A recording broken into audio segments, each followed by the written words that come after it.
Good evening, everybody, and welcome to the overview and scrutiny. I need to just read out this statement to start with. This is a meeting of the Council held in public. It's not a public meeting. There is no fire drill planned, so if a fire alarm sounds, please leave by the nearest exit. Officers will advise when it's safe to return to the meeting. All mobile devices should be switched off or set to silent so that the meeting is not interrupted by ringtones. We are recording the meeting this evening using our webcasting system. The webcast will be transmitted live and will be available on the Council's website following the meeting. Generally, the public seating areas are not filmed, however, by entering the meeting room. I don't need to read that, do I? There's no members of the public, no, okay. it's fine. Okay, so that's the introduction done. Just like to welcome everyone. This is my first overview and scrutiny meeting, so if you can all please be very gentle, I'd appreciate it. Do we have any apologies for absence? Thank you, Chair. An apology from Councillor Brockman. Thank you. Next we move on. Any declarations of interest at all?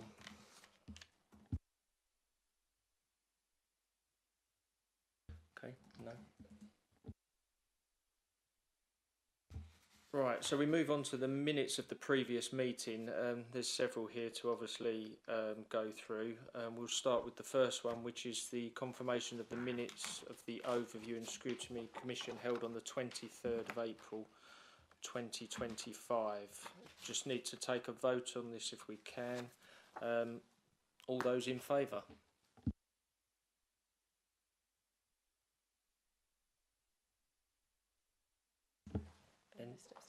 Any abstentions?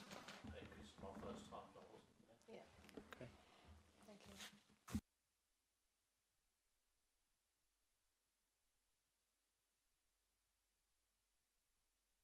you. On to the second one, the community and engagement scrutiny minutes held on the 6th of March 2025.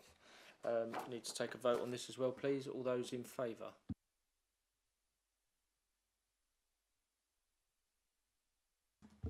Any abstentions? Thank you.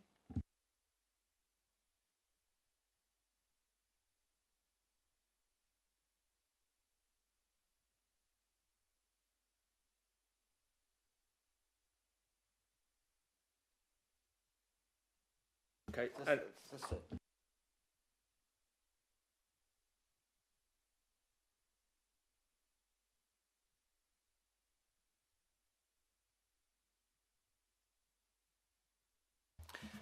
The third one, which is the minutes of the meeting of the former Resources Scrutiny Committee held on the 25th of February 2025. All those in favour? Any abstentions?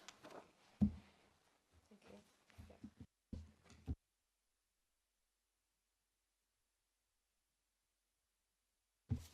And then the fourth one, which is the minutes of the meeting of the former Performance Scrutiny Committee held on the 1st of April 2025. All those in favour?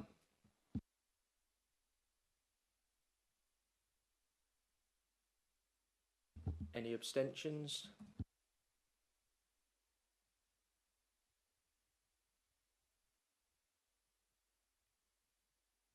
And the last one, confirmation of the minutes of the meeting of the former Policy Scrutiny Committee held on the 5th of February 2025.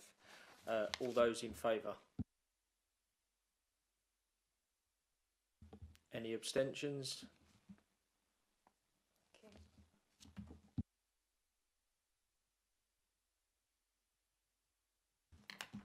Okay, so now we move on, thank you for that, on to number 4, update on local government reorganisation in Greater Essex.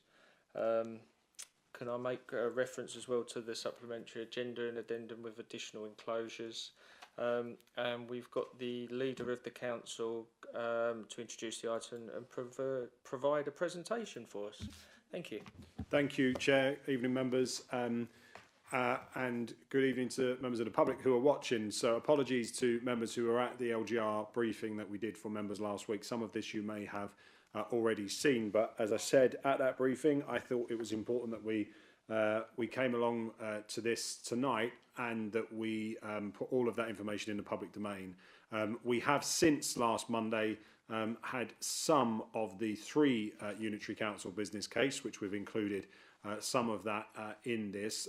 We do not have the full business case from the County Council as yet, which I'll talk about in a little bit more detail in a moment. But we have had some initial views through Tina, and some of the finance leads across Essex have started to look at some of the numbers on the other side. So we've been able to start working out where some of the similarities and where some of the differences in the numbers are. And I'll talk about some of that in a moment. So in terms of the presentation, it was clear some of these ministers have changed. In fact, all of the ministers have changed over the course of the weekend. But it is also clear from the government in terms of the conversations that I've been having with them over the weekend that nothing has changed in terms of the timetable, nothing has changed in terms of the overall policy, which is to abolish county councils and to abolish district councils by the time of the general election in May 2029. So in Essex, what I'm going to go through here is the difference between LGR and devolution, because there is a difference. The timeline, I can give you details on the 5 unitary model business case, because that is the one that this council last November at full council voted on as its preferred model, and therefore that is where we have directed our council resource, and then talk about some of the other things, but also the readiness of the council as well. So dating back to June, the Minister gave some clarity. There are several timelines to be aware of. It was the 16th of December last year that the English devolution bill white paper was published. And in that white paper, they set out a series of ambitions, the government, as to what they wanted to achieve. And one of them was to look at councils with populations around about 500,000. Now, over the course of the 6 months after that, that started to become more of a guiding principle rather than a target. So what they started to say is, if you had growth areas, if you were a part of the world that would be developing housing, that you are near and close to major cities, for example, and you are expected to see population growth, then you needed to factor that in. So you are smallest on day one, but they wanted to ensure that there was a bit of flex towards that 500,000 size. And they also were quite clear that each of the proposals, the business cases that would be submitted, would be viewed on a case-by-case basis. So clearly, what is going on in Essex is very different to what is going on in Devon and Dorset and other parts of the country. So they wanted to add in that flexibility there. What they then did is they set us in January, they put Essex into what's called the DPP, the Devolution Priority Programme. So there were a series of counties, of which Essex was one of them, that was put into the DPP, and that means that we're on the fast track towards all of this happening. But they set these 6 criteria that the business cases that were to be prepared by officers and by leaders of the councils, that they needed to be able to match. So as you can see in here, it's very clear, they want a single tier of local government. So they want unitary councils that do everything. They do not want 2-tier government anymore in England. And then also critically in this, that the structures must prioritise the delivery of high quality and sustainable public services, and they must support the devolution arrangements as well. So those were the key criteria that all of the business case, doesn't matter where in the country you are, it doesn't matter what your position is, whether if it's in Essex 3, 4 or 5, if you're in Suffolk, if it's 1 or 2, you have to be able to meet these criteria, and you've got to talk about that. So it's a standard thing across the country. I've explained this previously, but I always think it is worth going back over. There are 2 things that are running in parallel here. So local government reorganisation is what we are concerned with here, That is in Essex about what we are going to do with the 15 councils of Essex and what the new configuration, whatever that might be, is going to look like. But running in parallel to this is the devolution process as well. And that is about the creation of a mayor of Essex and additional powers, money and responsibility coming into the county. Now, the legislation that exists at the moment says that the only councils that are involved in devolution, in combined authorities, are upper tier authorities. I've said it before, I'll say it again, Essex is the most complicated county in England when it comes to the way local government is structured.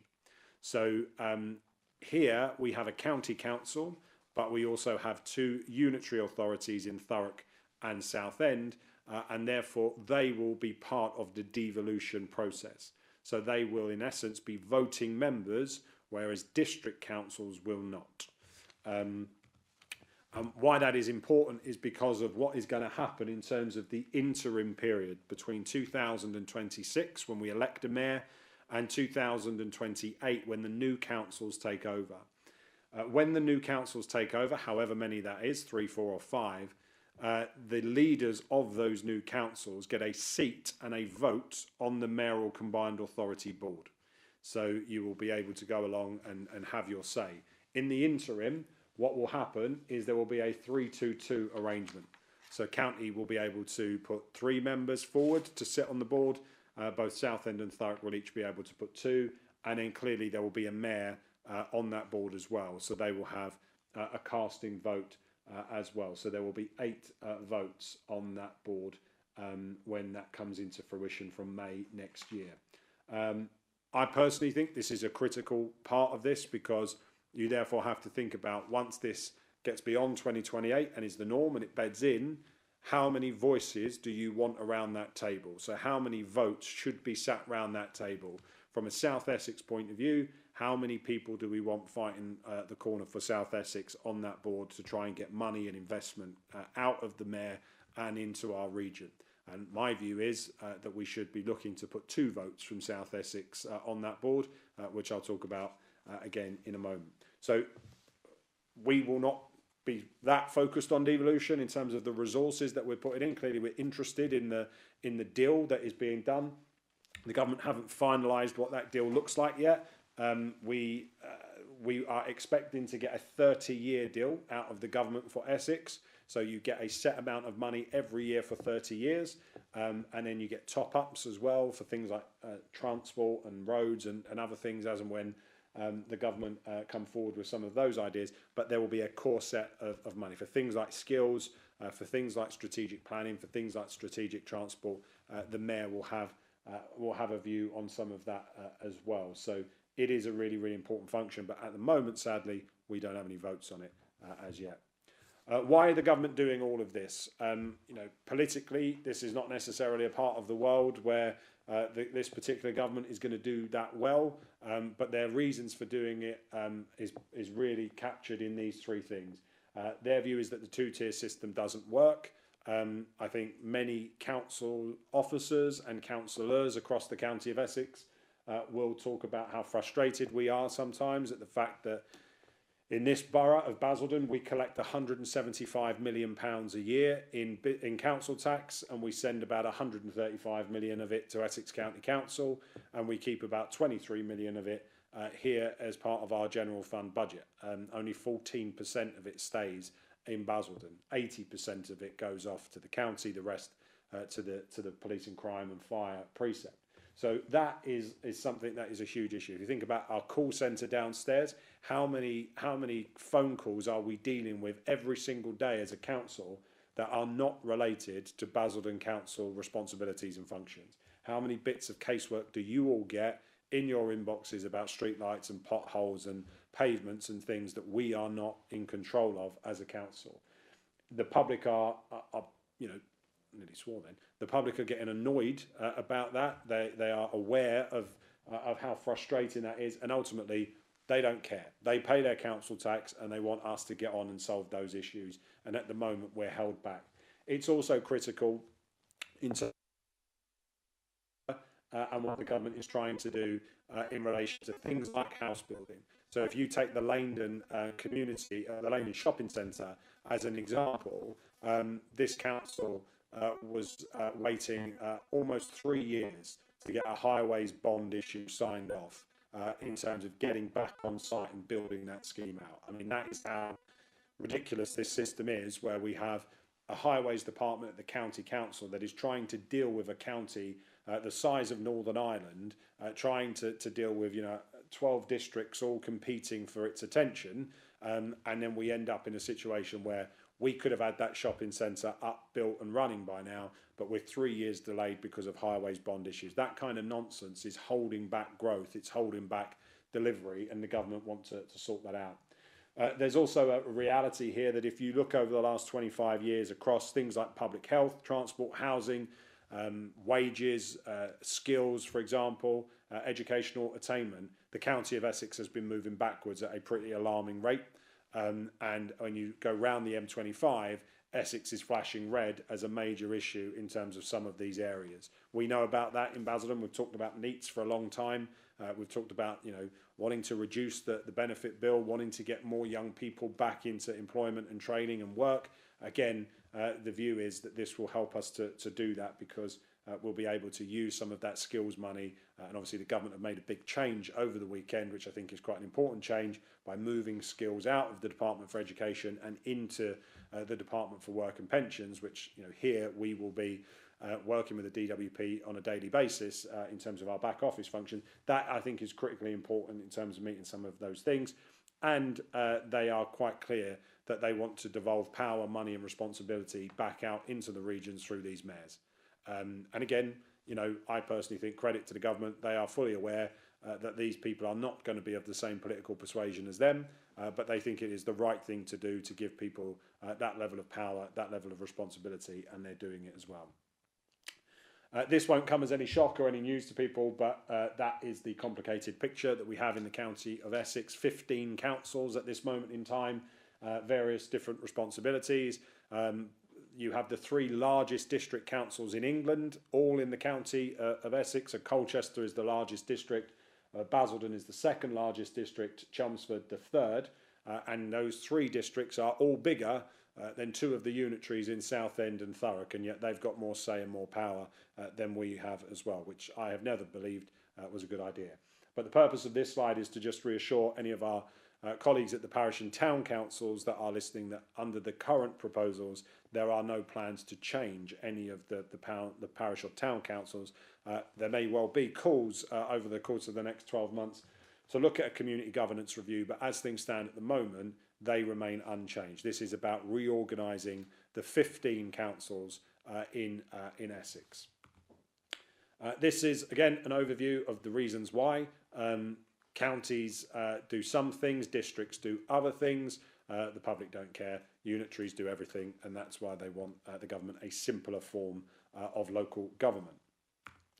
As I mentioned, potholes, streetlights, youth services. They're the 3 things that routinely come up in councillors' casework, that as district councillors, every one of us sitting in this room today, we do not have any powers over those 3 things. They are county council functions, and if we change the way local government works here, then hopefully we'll have more say on those things. So what has the County of Essex been working on? What has been the kind of lives work of many of us as leaders over the last 12 months or slightly longer now? We started in August of 2024, just a month after the new government came to power, where we knew that local government reorganisation was going to be a priority.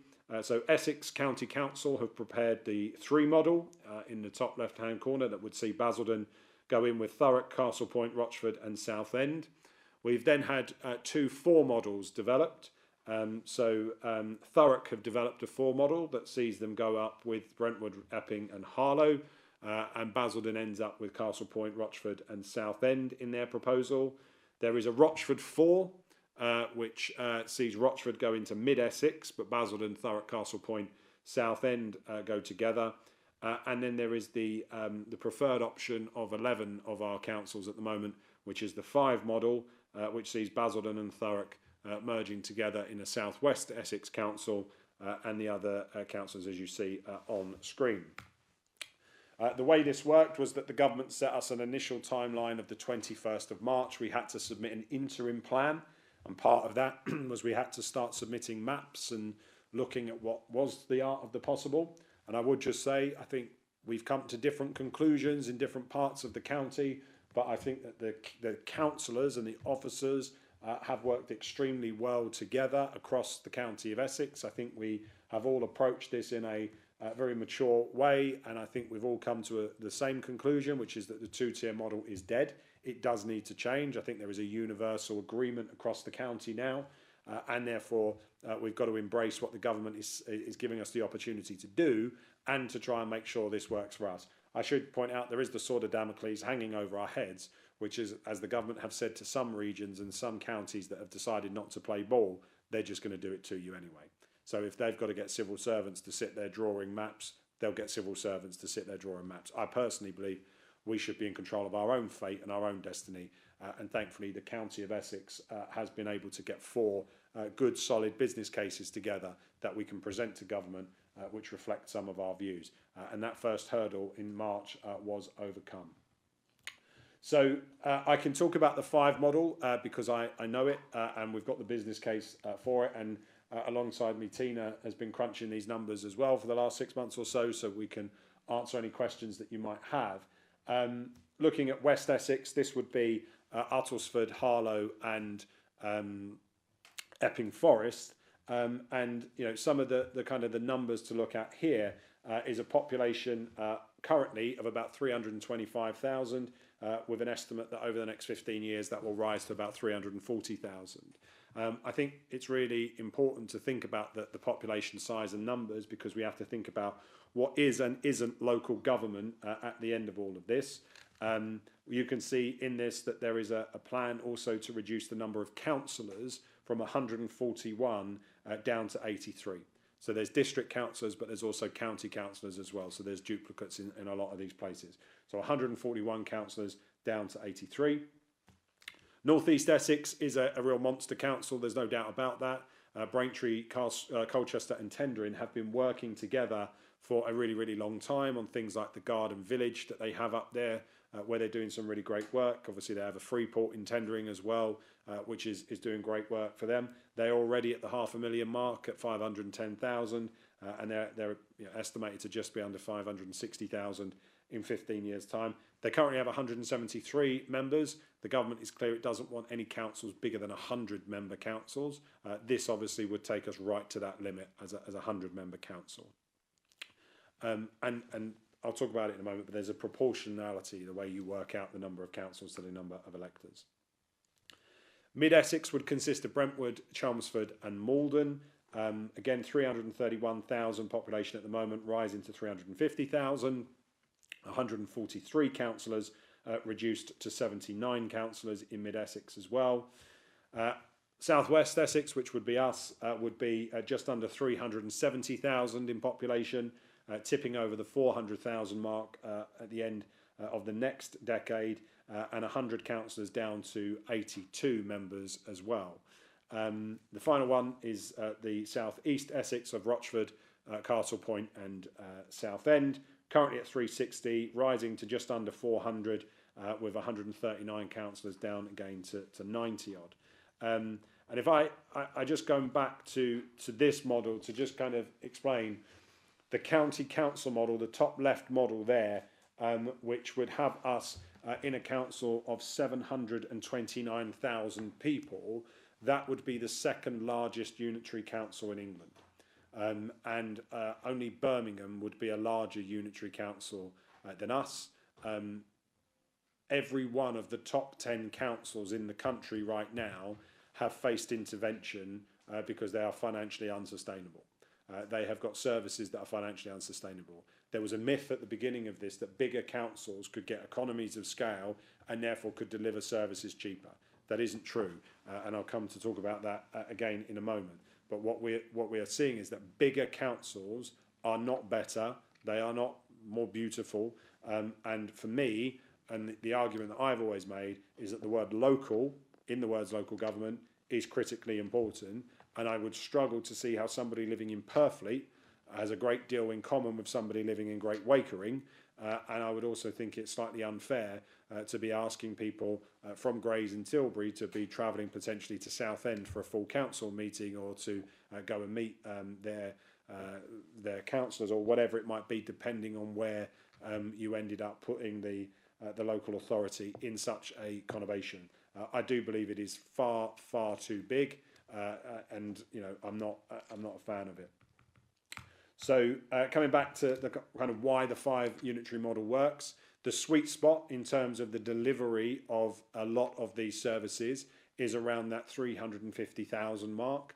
And it keeps the localism, things like meaningful geographies, where people send their kids to school, where people travel, where they've got friends and family living. We as councillors always think about boundaries and borders and wards, and you're not in my patch, you're in this patch, all that kind of stuff. Joe Public doesn't. They just drive down the A127. They couldn't care less where they are.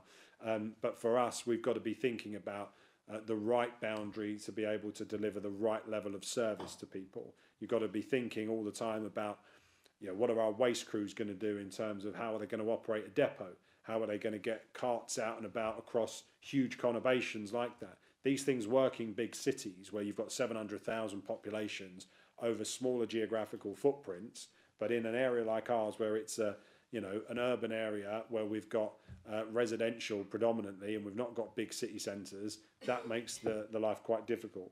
You've got to think about the continuity of service. You've got to think about those transition risks, and that clear thing around identity, which the now bill, which is in Parliament, the Devolution and Community Empowerment Bill, is talking about, is localism, identity, how you're going to maintain all of those things as well. This gives you some overviews about the pros of it in terms of supporting devolution, the enhanced local democracy, having more councillors to represent you rather than fewer, which is what you would have in the 3 model, and around that optimal size for governments. And I think what's critical about this is, again, as I say, being able to lobby government, get money out of government, sit at the combined authority table, and make sure that South Essex, which has been disproportionately affected by the fact that Southend and Thurrock both left Essex County Council, and therefore we have fewer county councillors at the county level at the moment fighting for South Essex. That has been a problem for us over the last 25 years. That obviously would not be the case if we go through with this. Clearly there are some cons, the kind of perceived centralisation, some of the transition costs, which again we'll talk about, and the need for more coordination. You'd have 5 councils to deal with rather than 3 or 4 at that kind of strategic level as well. Everybody talks about finance, and clearly the big number that everybody is worried about is the Thurrock number. Thurrock had around £1.8 billion of debt that we know about from when the Conservative administration that ran Thurrock Council were buying solar farms that didn't quite exist. But over the course of the last few years, there have been commissioners, government-led commissioners in Thurrock Council, and they've been doing some really good work on reducing that debt. And fair play to the councillors who've had to pick up the mess and dealt with some real horrible decisions that they've had to make, particularly around the council tax and other things. But we project that by 2028, the number on the unsupported debt would be around the 400 million mark. The government have said that in the intervening period, they're going to give some financial support to Thurrock, which will help with that. They're already giving some support in respect of send services that the council over there is running.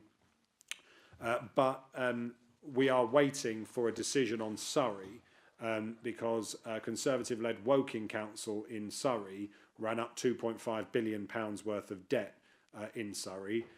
And as a consequence, we're waiting to see how the government treats that in the Surrey County Council county business case that has gone forward. And that will be a bit of a barometer for how they're going to work with us here in South Essex, or in Essex as a whole. We know that across the county there's about 4 billion at the moment in debt. Just over 2.85 billion of it is in the general fund. Here in Basildon, I've said it before, we have around 700 million on the balance sheet that is coming down every year as part of the mortgage repayment, if you like, that we're making.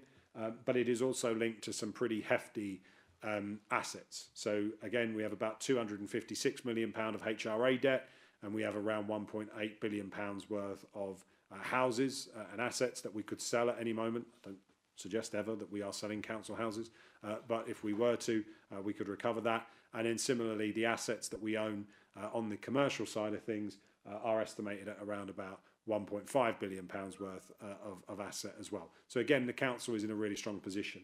What I think is critical is to understand that SIPFA, who are the public sector finance auditors and people that go in from MHCLG to have a look at what's going on, they've had a look at all of the models, they've had a look at all of the different configurations of the 5, of the 4, of the 3, and their view is that there's no red flags. So their view is that any and all of them could work, any and all of them are financially sustainable. Clearly, there is a £400 million question that needs to be answered, because what we don't want is obviously to have to deal with a £400 million legacy debt, which the government has themselves admitted would be grossly unfair on that new council when it takes over. I think the council tax is also something that people constantly ask us about. What will happen with that? Will we be asked to put up council tax by 10% like we've seen in Thurrock in recent times? Or just under 10%, I think it was, but they got dispensation to raise it above the 2% referendum threshold. And the answer, as you can see there, is whether it's the 3, 4 or 5 model, it is much of a muchness in terms of the projections over the next 10 years. And obviously that is based on a 2% uplift each year. And it will be up for the new councils to decide in whatever configuration there are what they do with their council tax base. In the business case that you will have seen that Grant Thornton have prepared for us, they have modelled different elements of council tax. So they've modelled the potential for there to be a cut for Basildon residents. They've modelled the potential for there to be a freeze and a potential for there to be a rise. What the government have said is that they will look for for council tax harmonisation. So they will look for whomever has the highest level of council tax. So if it is us and Thurrock, Basildon has a higher level of council tax right now than Thurrock, and they will look for Thurrock to catch up with Basildon. And I think it's 7 years in terms of council tax harmonisation that you have after vesting day in order for you to have caught up. So from that perspective, Thurrock residents would have to be playing catch up with us rather than us playing catch up with them. But there is a scenario modelled where we might cut to go down. Now, again, given what's going on in local government right now and the strain on local government finances, whether that is a sensible move or not, and whether 151s would sign that off, I'm not sure. But those will be options that would be available for the new council after vesting day in 2028 to consider. The two main areas, adults and children's social care, they are always the big ones. And so from our perspective, we are projecting that in the 5 model, there is the potential in adult social care to be saving around £79 million a year ongoing from how we are currently spending money. And the way we've worked that out, and I'll show you in a moment some of the tables and the methodology that has been used in this. But again, it's looking at councils that are in that kind of 350,000 population bracket. Because if you're in that bracket, you then are in a position where you can build a local market that is far more sustainable and far more reactive to your needs. You can work with a CVS, you can build your CVS to be able to support you in a lot of these endeavours. And if you think about at the moment, a care home, for example, and I'm making this up, so not to be quoted, but making up for illustrative purposes. If you have a care home right now in Southend, there will be placements by Southend Council where they will be being charged X amount of money. That same room, in the same place with the same service being delivered, Essex County Council will be putting people into that, but they will be charged more money than that. And the difference is the people that run that care home know that with Southend, they're dealing with a council that has a revenue budget of 200 million. And with Essex County Council, they're dealing with an organisation that has a revenue budget into the billions. So they know they can charge more money as a result. Under this new model, all of the councils in Essex will be running revenue budgets in and around the same 360 million pound mark ongoing. So therefore, it is far more competitive, and you start to build out a better market. I think it's also important in terms of looking at things like community and partnership working, because we know in adults and children's, when you are developing things like family hubs and those sorts of models to provide children's services, that you need strong CVS, you need a strong community and partnership working. And of the 32 authorities that are receiving good or outstanding ratings, 78% of them had populations of under 400,000. So it comes back to that argument about, are you connected to the community? Are you connected to your local organisations? And are you able to drive better deals and better pricing? I think it's also in terms of safeguarding, that's a critical issue, making sure people that are in our care system are receiving good or outstanding care. 85% of the councils in the country that are receiving good or outstanding ratings have populations under 400,000. And then those who are receiving good marks for learning and innovation in this sector, applying digital, applying some of the other technologies that are supporting people in the care sector, 71% of them have populations under 400,000. So when you look at the metrics, if you want to get better outcomes, if you want to deliver better services, everything that we are being told is, don't go for a council that's 760,000 in population, go for one that's half the size. And again, as councillors, I think we need to be cognizant of that as well. In children's social care, it tells a different story. Clearly, the budgets are different in children's social care, but we are looking at an annual saving in the 5 model of around £14 million a year. So across adults and children's, we're looking at around about £90 million a year of ongoing savings. We can deliver on a 5 UA model cheaper adults and children's social care than we currently can at the moment, which is slightly odd given that the county currently run a 5 locality model. So the way they break up adults and children's social care is into a 5 locality model. So again, when it comes to the disaggregation of services and tubeing of staff and where staff are going to work, there is already the 5 footprint. Obviously, we'd be bolting on Southend and Thurrock into that, but there's already good practice and good work there. But it comes back to that point. Even though they're in a 5 locality model, they're still in an organisation with £1 billion revenue budget or more. Well, is it more than £1 billion, the revenue budget? Yeah. So it's an even bigger budget at county in terms of what they're spending. This helps to address some of that. Go back to the Ofsted data. Local authorities with populations around the 410,000 and the 380,000 achieve good or outstanding inspections in SEND. I'm sure I'm not the only councillor to be inundated with constituents writing to us about SEND and about the state of SEND in the Basildon Borough right now. Again, wanting to get a grip of that in the new model and what we're seeing, what the evidence is telling us. And you know, my colleagues at the County Council were telling me for the best part of a year that we had to follow the evidence and look at the evidence. Well, I couldn't agree with them more. The evidence is telling us adults and children's social care will be delivered cheaper in a 5 model, and critically, across the country, you get better outcomes, you get safer children and better services when you have councils of sub 400,000 populations. This shows you that in a bit more detail. So populations are between 250 and 350.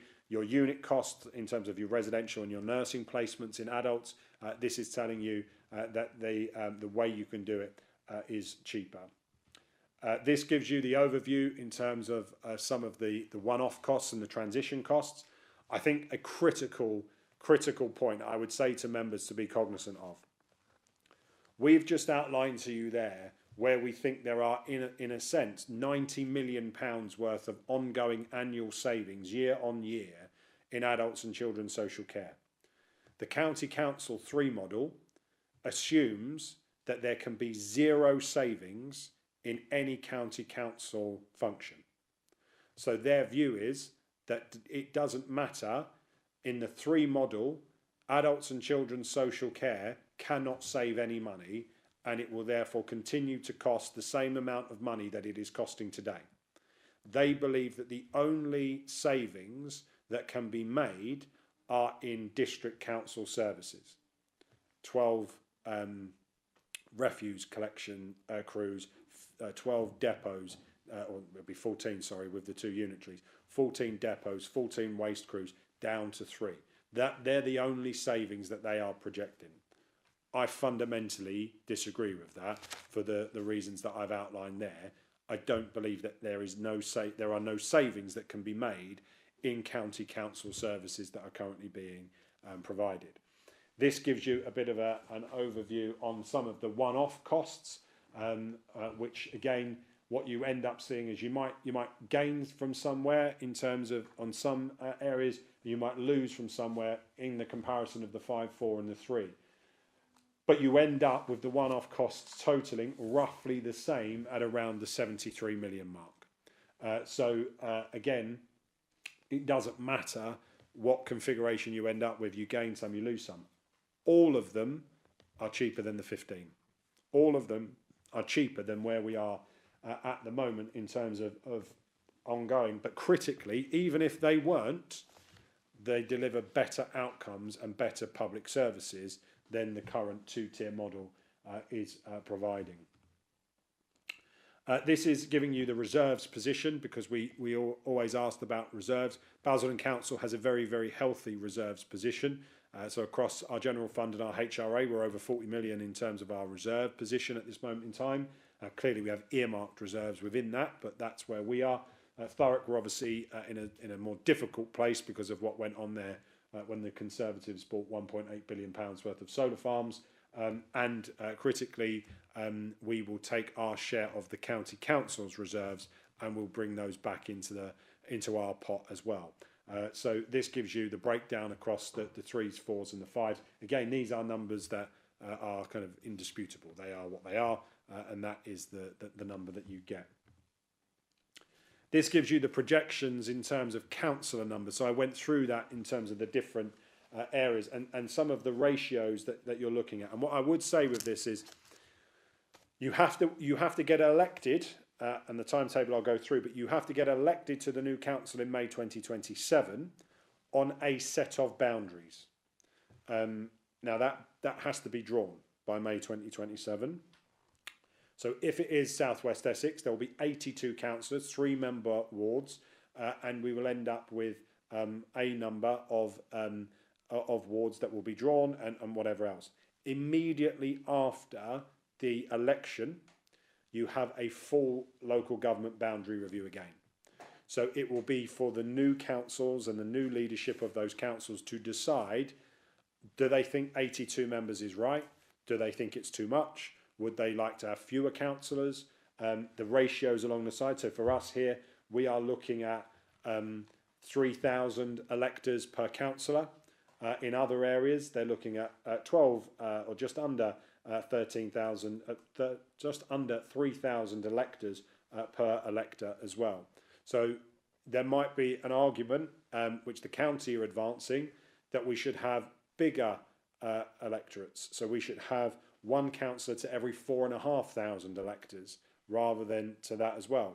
So from our perspective, what we have to be thinking about is, yes, county divisions, you have bigger divisions at this moment in time, but you don't have all of the casework that a county, county councillors frustrates the life out of me. They earn far more money than a district councillor, but they do far less work than a district councillor in terms of, sorry Pat, in terms of the work that actually gets done, because it's us that's dealing on a daily basis with the planning applications and the bins and all the rest of it.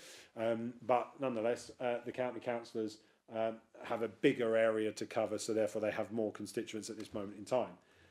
That's an argument, right, that needs to be made. What we were told by the government is we had to give a view on councillor numbers. So we came to that view and that kind of proportionality, again, working through the arguments about localism and about trying to make sure that councillors are connected to their communities, etc., etc. There might be more savings to be made if there's fewer of us after the next election. But, nonetheless, that is what is going forward in the 5UA model. So here within the council, we've been working for the last 12 months to kind of get ourselves working. I would point out and just say on record, a huge thank you to the chief exec, both this one and the previous one, to the 151, this one and the previous one, and to all of the officers, because it has been a monumental amount of work that has gone into this. I think at some points I was spending 90% of my working week just on LGR, just working through some of this. But the sheer amount of different meetings that have had to take place to share data, to share best practice, to share all of the views about how we could take some of this forward, that has been part and parcel of how we've done it. And the governance around it has been, we've had a 5 Unitary Authority Programme Board since April. So once the interim plan went in, the 5 UA Board got set up. Southend Council were the SRO on that, and they've worked with councils across the county. We've had Tory councils who perhaps not yet declared come into those meetings. We've had independent councils in the same position, as well as Labour and Liberal ones that were on board from the start. And then we have the 15 Wide Essex Leaders and Chiefs meetings where we've again regularly gone through some of this stuff as well. I can answer questions on this rather than taking you through some of this at the moment, but there that shows you some of the work that Basildon Council has been doing at this moment in time to kind of get itself ready, because obviously whatever happens, we are going into a unitary council in whatever configuration. So therefore we need to up our game in a lot of areas around asset management. We need to go into the new council knowing exactly what we've got, what we want to get rid of, what we want to sell, what we want to try and use for things like children's services, for adult social care, etc. So looking at our assets, making sure we're across that, making sure that our members, we're going to be ending up with new casework, adults and children's care, all the things that the county members have, making sure that we've got a proper members gateway for that. And similarly, if there are any county councils, I think there are, I think that most of them are double hatters, but if there was any that didn't have district functions, they're going to be ready for what comes their way as well. We've been running a number of staff drop-in sessions. So myself and the Chief Exec did, I think, our 5th drop-in session last Thursday with staff to go through the latest position to keep everybody updated. And Megan in our internal comms team has been doing some great work on staff surveys and talking to people and keeping people updated as well. And we've got an FAQ section on the intranet for our staff as well, so that they are up to date with where we are and what's going on. Chair, I said it last week, I'll repeat it again tonight. It's obviously for the Commission to decide, but my recommendation to you, if I'm allowed to do that, is that this group looks to create a couple of task and finish groups. And I think these TNFs need to be thought of not as short, sharp projects, but as likely a 2.5-year project to be scrutinising the transition. So I've just given you a flavour there of some of the work that is going on in the council, but having a transition task and finish group to look at that in more detail. I think what will happen, this is a TBC, but I think what will happen is once the Minister tells us which way she's going to go and where she thinks the decision is going to end up, that we will probably end up in a joint committee with whomever we are merging with.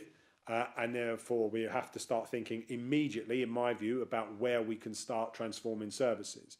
So, for example, do we need 2 elections or 3 or 4 or 5 elections teams if we've got 4 or 5 councils, and we may or may not have elections depending on what the government decide to do. So, things like that we need to start thinking about, and then we need to start getting ourselves ready for vesting day in 2028. And I can't think of a better title for the second one. The End of Basildon. It's obviously not the end of Basildon. Basildon will still be here. But I think there is probably something around the kind of commemorative side of the council.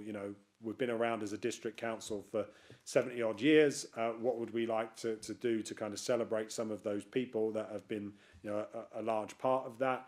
And how are we going to make sure that in the new council, one transition looking a lot of the kind of back office process side of things, how the council is going to function, but what do we want to capture as part of the localism and part of our identity going into that new council as well. So I think that's important. There will be a further consultation, so we will submit our plan at the end of this month. The government will then get 4 business cases, as I've outlined, and they will then go to consultation and let all of the public have their say. The 5 model was the only model to give the public a say. We had about 7,000 responses to a consultation that the 5 UA model ran. The 3s and the 4s didn't ask the public for their views. I'm not surprised. Why would you? Asking the public if they want to join a monster council. But we put that to the public as well. And there will be another round of consultation that I would encourage councillors to make sure your residents are aware of. This is the timeline. So the legislation for the combined authority was laid the week before Parliament broke for recess, and we are expecting that in the budget in November the order will go through, and that will officially create the combined authority and give the go-ahead for the election of the mayor in May next year. So that is nearing the end of its parliamentary process, and it will gain royal assent in the autumn. On the 26th of September, we have to submit our proposals. So here in Basildon, this is the first round. We're at ONS tonight. Next week, we're going to full council, and then Cabinet will meet the day after to ratify the council's decision, and then that will be us essentially agreeing to what the new council is, or what the new configuration should look like. In November, they will start the consultation, we're told, so they'll go out to the public with those 4 options. We were told that by the end of March, we will get a decision. I'm also told it might be sooner. So this is obviously all in the hands of MHCLG, but I suspect that obviously the purdah period for the election to the mayoralty will start probably around the 20th or the 21st of March next year. And my view, certainly my expectation that I would be saying to the government is, as people go to vote on the mayor, they should at least have some indication of what the governance structure underneath the mayoralty may or may not look like. And so my strong lobbying of the government will be that we need to know in advance of that purdah period what the configuration is going to be. Then they'll follow the same process. So summer 26, they'll lay the legislation in Parliament, and then I suspect in the budget in 2026, November next year, this time next year, they will officially put the royal assent through for those new councils and the new boundaries that we're going to fight those initial elections on. In May 2027, we will have elections to those new unitary councils, so whether that is 3, 4 or 5, we will all go to the polls then. And in April 2028, so the 1st of April 2028, that is vesting date, those new councils will be elected. I think it's really important because this did come up in a conversation I had last week with a senior politician in the region. If the government decide to go ahead with district council elections in 2026 and 2027, just for clarity, I know everyone in this room knows it, but for clarity for people watching, that does not mean you transfer onto the new council. So it doesn't mean that you are elected in 2026 for a 4-year term and you will spend 2 of those years on the new council, or if you are elected in 2027, you are elected and spend 3 years on the new council. If the government decide to have elections in Basildon next year, you will only be elected to Basildon for a 2-year term in 2026 or a 1-year term in 2027. You may also find in 2027 you're being asked to vote for a councillor to come onto Basildon District Council on a boundary that's very different to the new South West Essex or South Essex Council boundary as well. So there is a lot of scope for confusion in this. I accept that. And again, I have said to the government, they need to be clear for our election staff, for our democratic services team, what do you want us to be doing? And I would say this to a room full of politicians, but I'm sure your political parties would also quite like to know in terms of party management, what they need to do in terms of selections and everything else as to where people are going to go with this. So it is a complicated picture, but this timetable, and this was confirmed to me again over the weekend by the new ministerial team, this timetable is not changing. They are planning for elections to take place in 26 for the mayor, 27 for the all-outs. If you are elected in 2027, you are elected on an initial 5-year term. So your first year in the shadow, 27 to 28, you will do some very elementary things. You will be part of approving the appointment of the senior leadership team, the director of adults, the director of children's, the chief exec, the 151. You'll do that and you'll be setting a budget for 28-29. That will be part of what you do. You'll not have full council functions in the same way. Your term proper, if you like, will start in May 2028, or the 1st of April 2028, and it will run until May 2032. The expectation is that all councils will elect in all outs, but clearly, whatever the configuration of the council after May 2028, if the council has a 2/3 majority and suggests that it wants to change the electoral cycle to thirds, then it will be within the gift of that council to do that as well. But I think the government is expecting there to be 2-year cycles in Essex the way you have in London, where we'll have the mayor elected in 26, the councils elected in 28, the mayor in 2030, councils in 32, 34, 36, and so on, and that be the cycle of elections in Essex. Again, that's within the gift of the new council to decide. I just very briefly, because I know I'm talking at you for the best part of an hour, what we know of the three model, because I said I'd present that to you. What we know is that they're putting forward, and again, I would just say to members, there is an all-member Essex briefing on Thursday, and I would encourage you to go to it. It's online, I believe, to go and look at the numbers and look at the way they're presenting it, because I will no doubt be doing an injustice here. But the clear thing for them is that their view is that they cannot make any savings on county functions, that it will all be savings on district functions. And the way that they want to get round the localism argument is by creating what they're calling neighbourhood governance, which is essentially beefed up town parish council / area committees. Now, I think in terms of their financial claims, as I say, it's suggesting little or no savings to be made from county analysis. They assume that there is no disaggregation costs in the 3UA model. It's not clear why. The savings from the 3UA model are mostly from staffing and asset efficiencies, whereas, as I've made clear, we will have staffing and asset efficiencies, but we will also have efficiencies in things like waste, in things like adults and children's social care. Their claim, unsurprisingly, is that larger scale procurement will always be cheaper, that there will be economies of scale. That, I believe, totally misunderstands adults and children's markets, but again, I've explained as to why.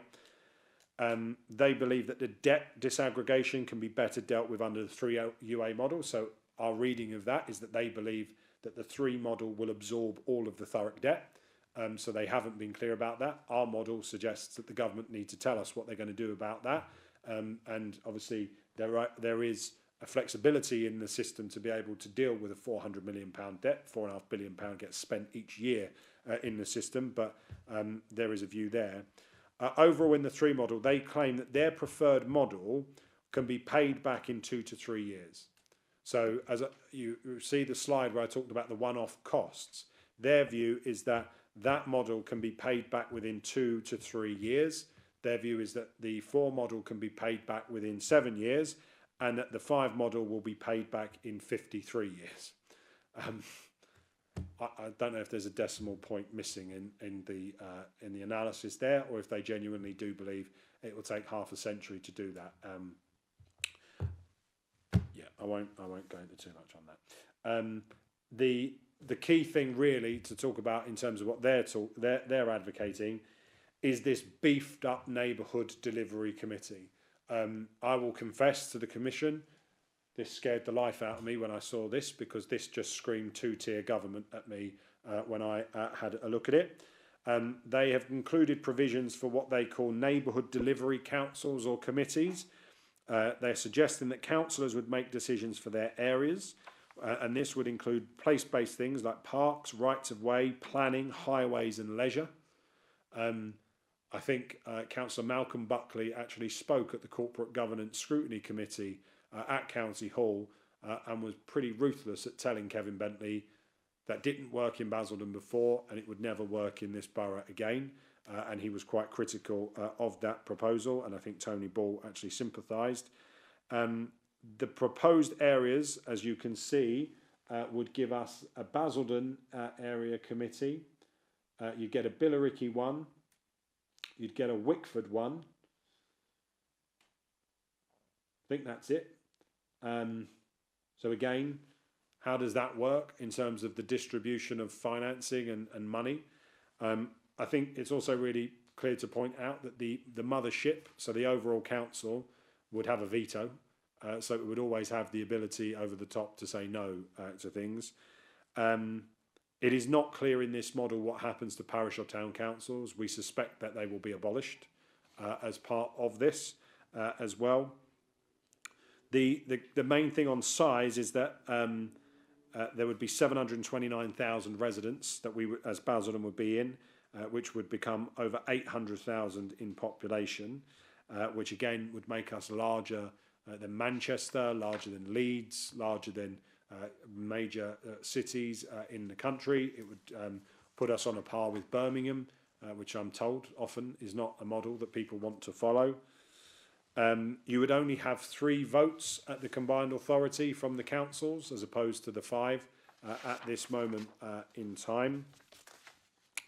And in terms of some of the other stuff here, again, service leadership, influencing community investment and scrutiny, they've given a view that this could, I mean, this is just 2-tier government again, but actually on steroids, because they're creating even more councils rather than few of them. So I'll be very brief on this, but Grant Thornton assumes that savings could be delivered across all existing authorities.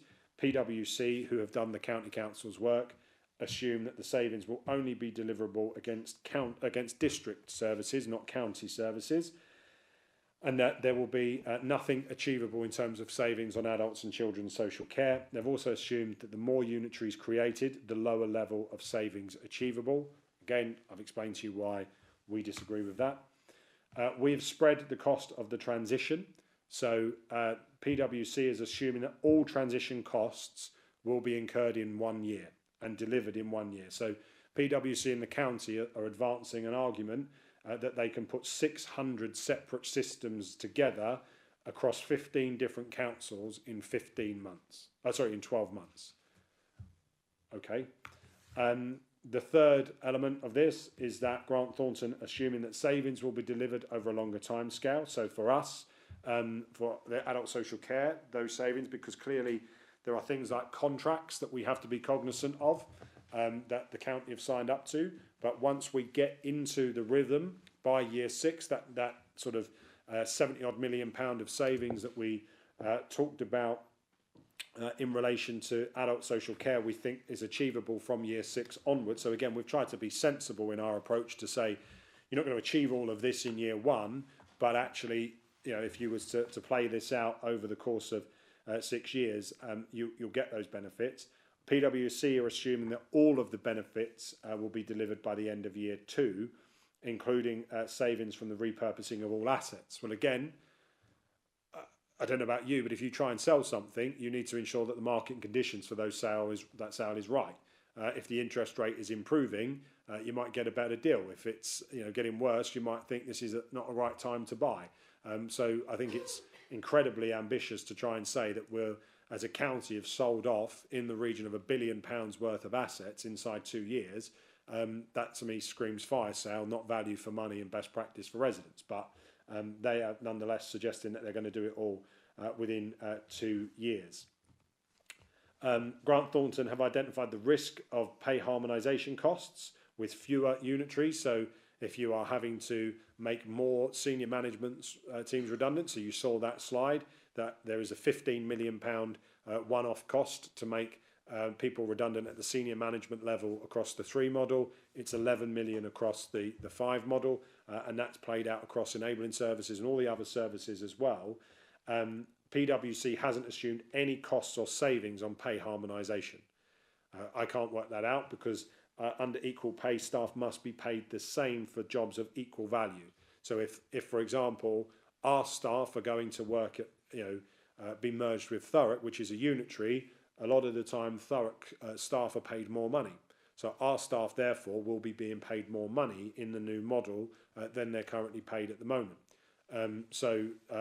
Happy days for our officers. But nonetheless, we have factored that into our numbers, whereas PwC and the county haven't. We've assumed that all of the models will result in ongoing disaggregation, splitting the county services, but on that sliding scale.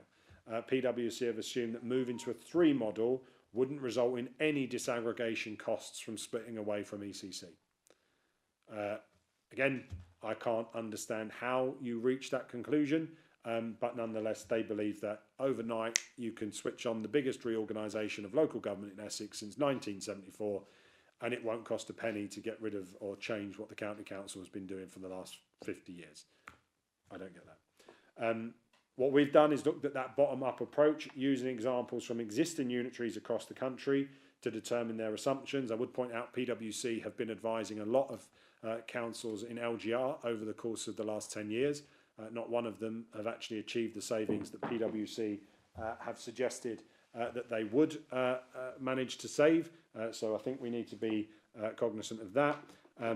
PwC have assumed staff savings in district, but based this on assumptions on the percentage of staff employed by ECC. So the county is looking at that kind of commission-based approach in terms of the delivering of its services rather than on the kind of day-to-day spend that we as a district use on a more regular basis. And of course that will be things like in waste and the depot and places like that where we do things slightly differently.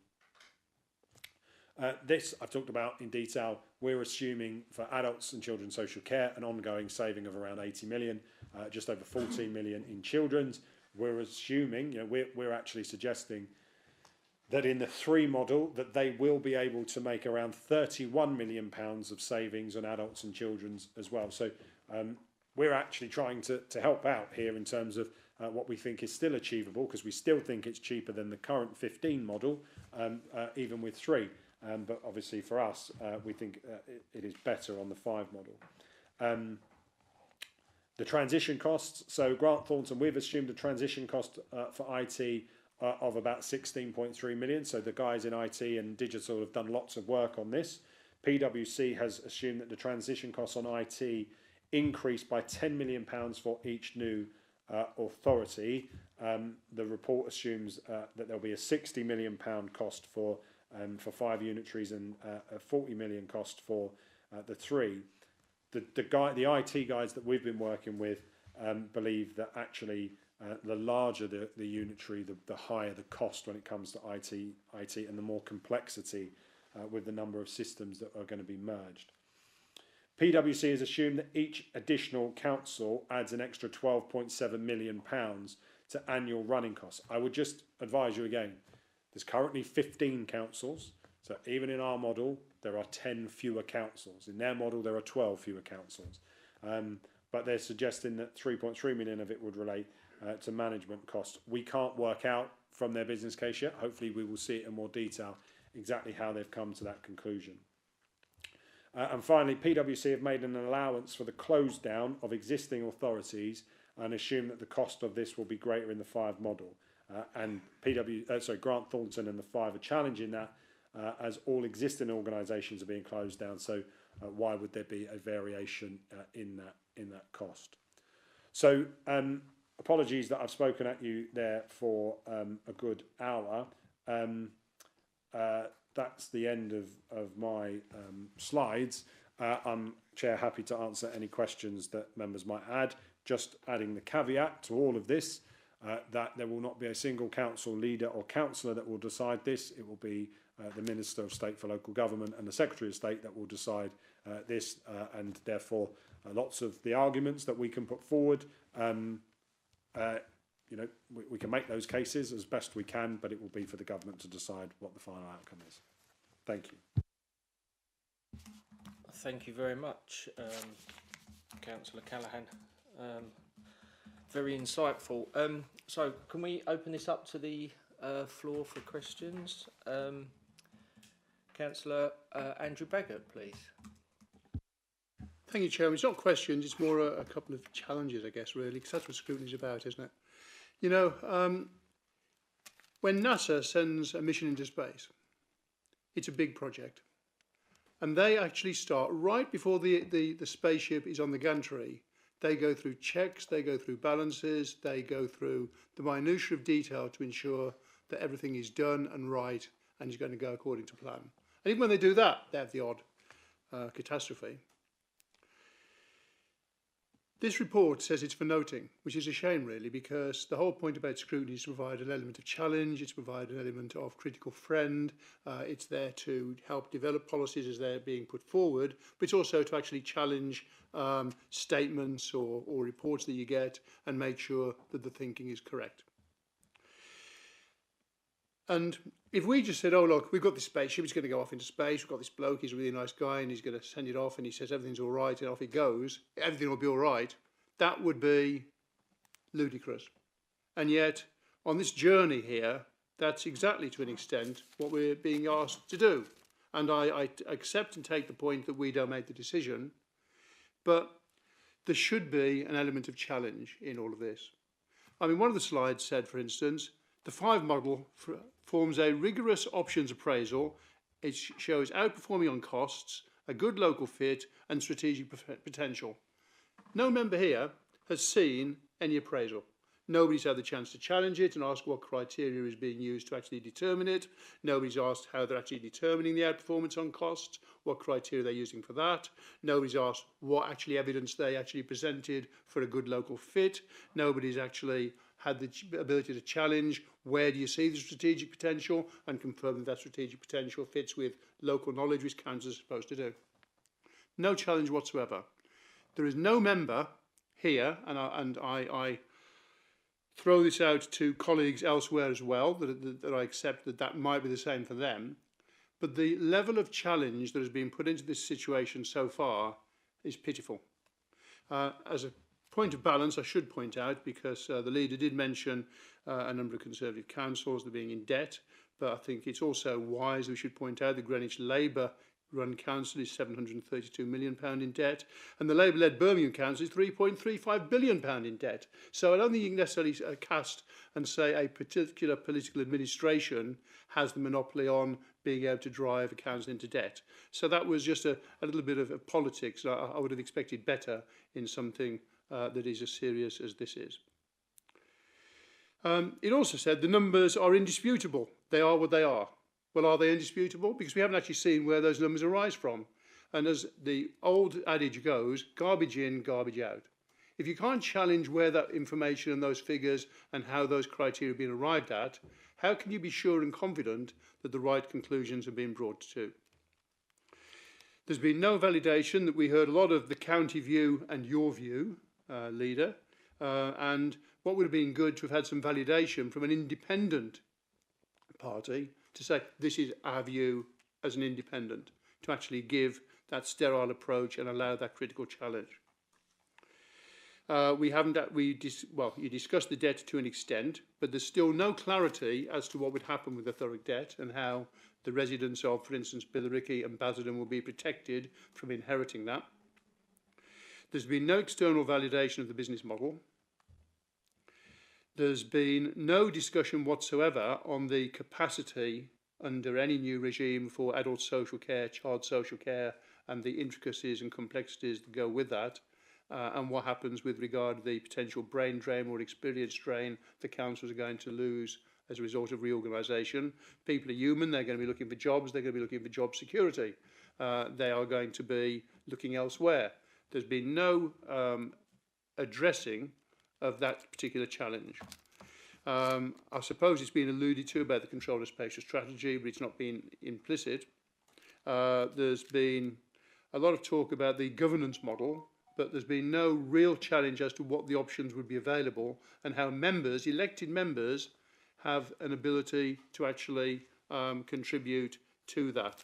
Now, I know that we've said that there's going to be this working group, or it's been suggested that there's going to be a working group after this particular meeting, but that's to an extent too little too late.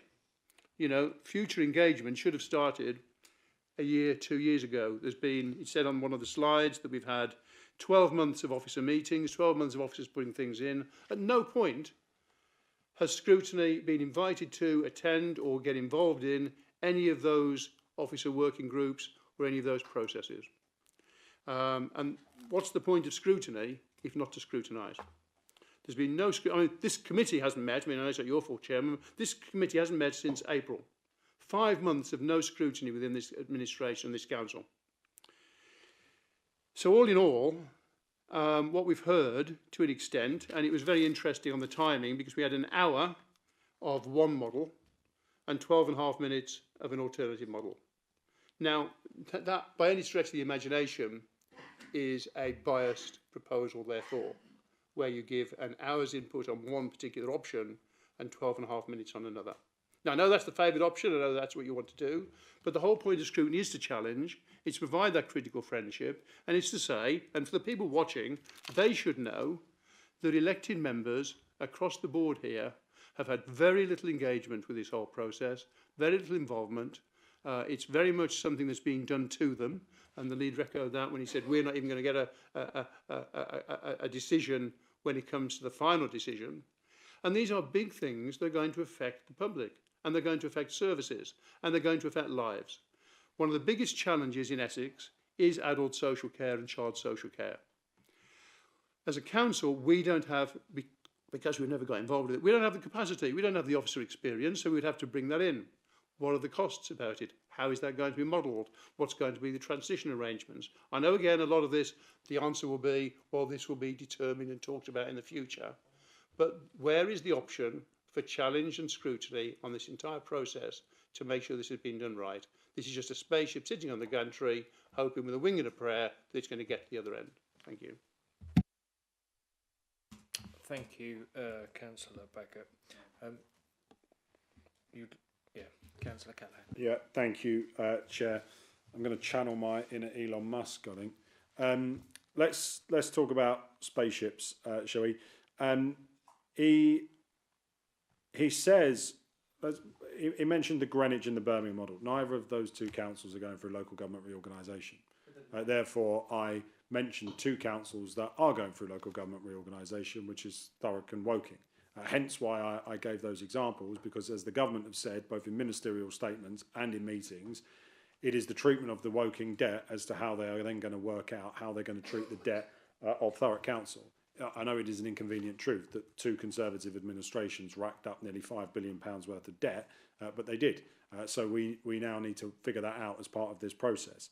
The second thing is, he talks about external validation. Our report, and the report that is before this committee, is a report from Grant Thornton. It is not something that has been written by Basildon Council's finance officers or the finance officers of the councils that are supporting this. It was written by Grant Thornton, in the same way that the 3 model was written by PwC. So it has had external validation and those numbers crunched by Big 4 consultancies that do all of this. In addition to that, the council, as I mentioned in the opening, has also had to go through a process with SIPFA, who look after public sector finance accounting. And we all have to produce templates that SIPFA have agreed with MHCLG. And that template, it has to be used and it has to be put in, and SIPFA have to opine on the numbers and on all the rest of it. So again, it's an independent validation. He talked about adults and children's social care and the fact that we might have, in his words, a brain drain. Well, I can tell him that the council is currently out for recruitment of executive directors, and we have got a large number of people now wanting to engage with Basildon and apply for jobs here because they see themselves as being part of a 360,000 population unitary authority in the next 18 months. I would say to you, Basildon will be bigger than all but 4 of the London boroughs in terms of its population size. So it is now gone from being in competition or losing staff to London boroughs to actually now potentially attracting staff out of London boroughs and some of those bigger metropolitan councils into Basildon because of it. The idea that somebody working in local government is going to up sticks and leave Basildon because they're going to go somewhere else, well, unfortunately, this is happening in every single county of England. So if they want to remain in local government, or just if the idea is that you're an adult social care professional and you're just going to leave the sector altogether, well, obviously there isn't anything anyone can do about that. But if you are sat there saying, I want to be involved in adult social care, well, actually, the chances are we're going to go from having 3 directors of adult social care in the county of Essex to having 5. So we're actually creating more opportunity for people, not less. Similarly, on directors of children's services. So I don't accept the argument that we're going to be losing people left, right and centre. He said that well, that's what a brain drain means. He says that it's a biased model. I opened up at the very beginning by saying to you, I can only talk about the 5 model because Essex County Council, who've produced the 3 model, still have not provided me, Tina, the policy team at this council or the chief executive with the full business case for the 3 model. I made it very clear in the Essex Leaders and Chiefs meetings over August that we should set a deadline of around the 28th of August, and we should say that everybody has to give all of their business cases across, because my view is that all councillors, not just at this council but across all 15 councils, should be in sight of all of the business cases. Now, Rochford and Thurrock don't even respond to it, so I'm not even sure we'll ever see a business case from either of the 4 that is going in, although I understand KPMG have been doing work on the Thurrock one, but again, none of us have seen any of it. But we've been really clear. It's published tonight. You can see the full business case for the 5 model. It's being published going forward for full council next week. I can't give you what I don't have. And if you have more influence over Kevin Bentley than I do, ask him for the business case. I suspect that he'll say to you what he said to you for the last 20 odd years, which is get lost, because that seems to be how Basildon's been treated by the county over that time. And I would just say, Chair, just sat here listening to all of this lecture about what scrutiny is and what scrutiny should be. I've been more open and transparent on this process than any other leader in Essex. I came to full council in October last year, a year ago. I didn't have to. Officers were telling me, Council, you don't have to do this. I said, no, we've worked on this over the summer. I brought to full council last October the outline case for the 5. And I told you that that's what we were working on. And we had a debate in this very chamber about it. And I said, then we opined, council passed a motion to say that the 5 model was the preferred model and therefore resource should be allocated to it. Councillor Baggott has sat on every single overview and scrutiny committee since May 2024. Has he ever asked this committee on the forward plan, on the work programme, to ask me or anyone else to come back here to provide scrutiny or to ask questions about LGR? The answer is no. Did the leader of the Conservative group, when he was the vice chair of this committee last year, did he ever ask for task and finish groups to be set up? Did he ever ask for myself or the 151 or the chief exec to come here and provide you with this report? No, he didn't. And I don't even need to be here tonight. In terms of the council's governance, in terms of how things go, I don't even need to go to full council next week. I can take this to cabinet and I can rubber stamp it and it can be done. But I'm here giving you the warts and all of what we know right now as a council on the 3, 4 and 5 models. And I'd sit there, I'd very politely say, you've had a week now looking through these reports and looking through these numbers. What are your questions? Ask me some questions, Councillor Baggott. Ask me about the numbers. Ask me about the assumptions. Scrutinise me. Ask me. Rather than making a windy speech that doesn't really get anywhere about what scrutiny is and what it should be, what is your question? Ask me about the numbers. Get into the detail. Come on, scrutinise me. I'm here waiting to be challenged. You've wanted to do it, apparently. You've been itching to do it since August last year. Get on with it. Thank you, Councillor Callaghan. Yes. Thank you, Chairman. Can you tell us how much debt each individual in this borough is going to take on as a result of the 5 business model and what the increase in council tax that will mean to every resident in this borough, given that you stood up at full council and said there wouldn't be a single penny that would be passed on to the residents? Yeah, I can. So on the debt levels, we've been very clear that we as a council have an existing debt. All councils have. There is £4.5 billion of debt in the system. Why is that? Well, it comes down to the fact that your previous government decided to cut the revenue support grant by 100%, which meant that as a... Well, it is, because when you... Okay, so you want to know about the debt level. Do you want to know about the debt level? Let me ask about the debt level. So I know you don't understand how local government finance works. You prove that on a regular basis. So when you look at the debt level, we have got £700 million of debt here, which is asset-backed and supported. That debt is also responsible for around 10% of the profit that is going into the general fund to run services every single week.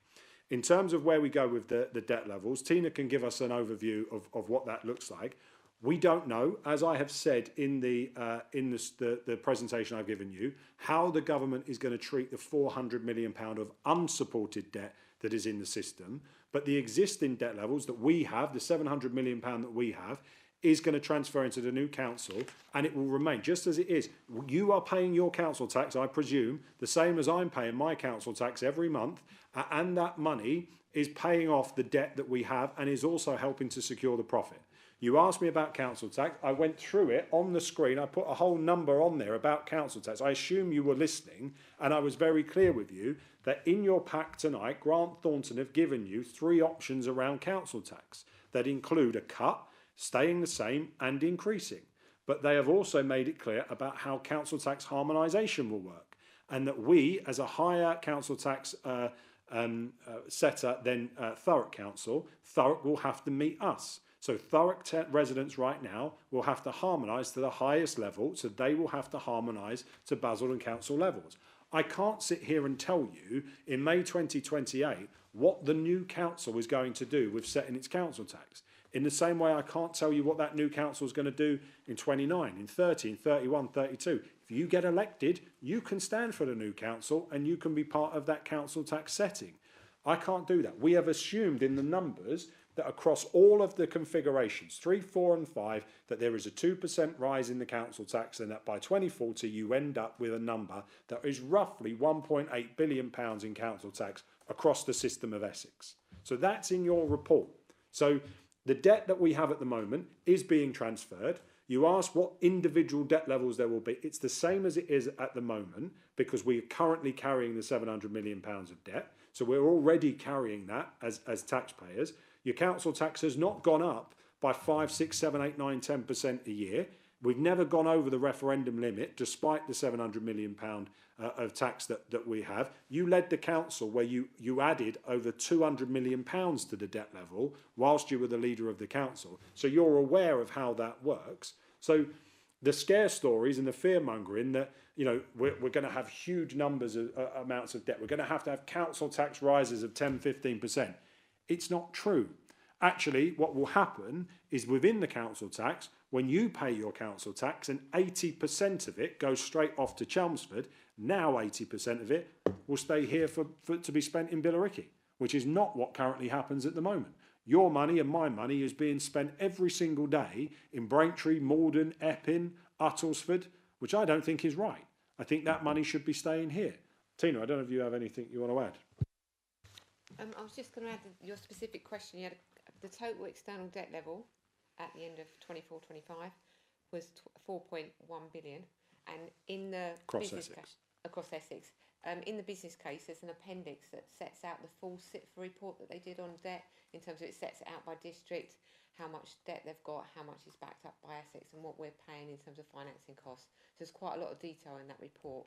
Which I'm sure you've read, because you're scrutinising us, aren't you? And you've waited all year to get these reports in front of you. So I'm sure you've read them, and I'm sure you've got your questions ready to scrutinise me on them. Thank you, Chairman. I'm not going to have a banter between you, because it's not scrutinising you, it's scrutinising the report. And I know this is your report, but it's also an officer report, and it's quite right that members should be asking questions. So I ask the question again: what if Thurrock debt is absorbed into the new authority? What would be the impact on each resident from a council tax point of view? What is the figure that it would mean if the Thurrock debt that the leader said we wouldn't take a single penny of, but now appears we are going to take some pennies of? What is the impact on an individual in a pound, shillings and pence manner for the residents at home that are watching? What does it actually mean to them and their pocket? Okay, so you've just, again, said exactly the thing that is a scare story. That I have said that they're now going to have to take the debt. I spoke to you for an hour. You did. You've just said. I did listen, and I don't think you can remember what you said, because what you've just said to me there was that I said that we were not going to take any of Thurrock debt, which I'm now saying is not the case. I spoke to you for an hour and 15 minutes. I never once said that we were going to be taking the debt. What I said to you was there is a £400 million, projected £400 million unsupported debt level as of 2028 with Thurrock. And I said to you that we are awaiting to see what the government is going to do with that. But the government has said in correspondence to us, they've said in statements that they have made in Parliament that they do not expect the new councils to absorb all of that new debt, because they know that if you go and plonk a £400 million black hole into a council that has, you know, if you take South West Essex as an example, that is probably running at about a £360 million revenue budget at the moment. If you go and put a £400 million of unsupported debt into it, that council is bankrupt on day one. I've said that in this chamber. I said it in October last year, that you would be declaring, thank you very much, vesting day, here's our 114 notice, Secretary of State. It wouldn't work. The Secretary of State is aware of that. You know, Thurrock's debt is not a secret.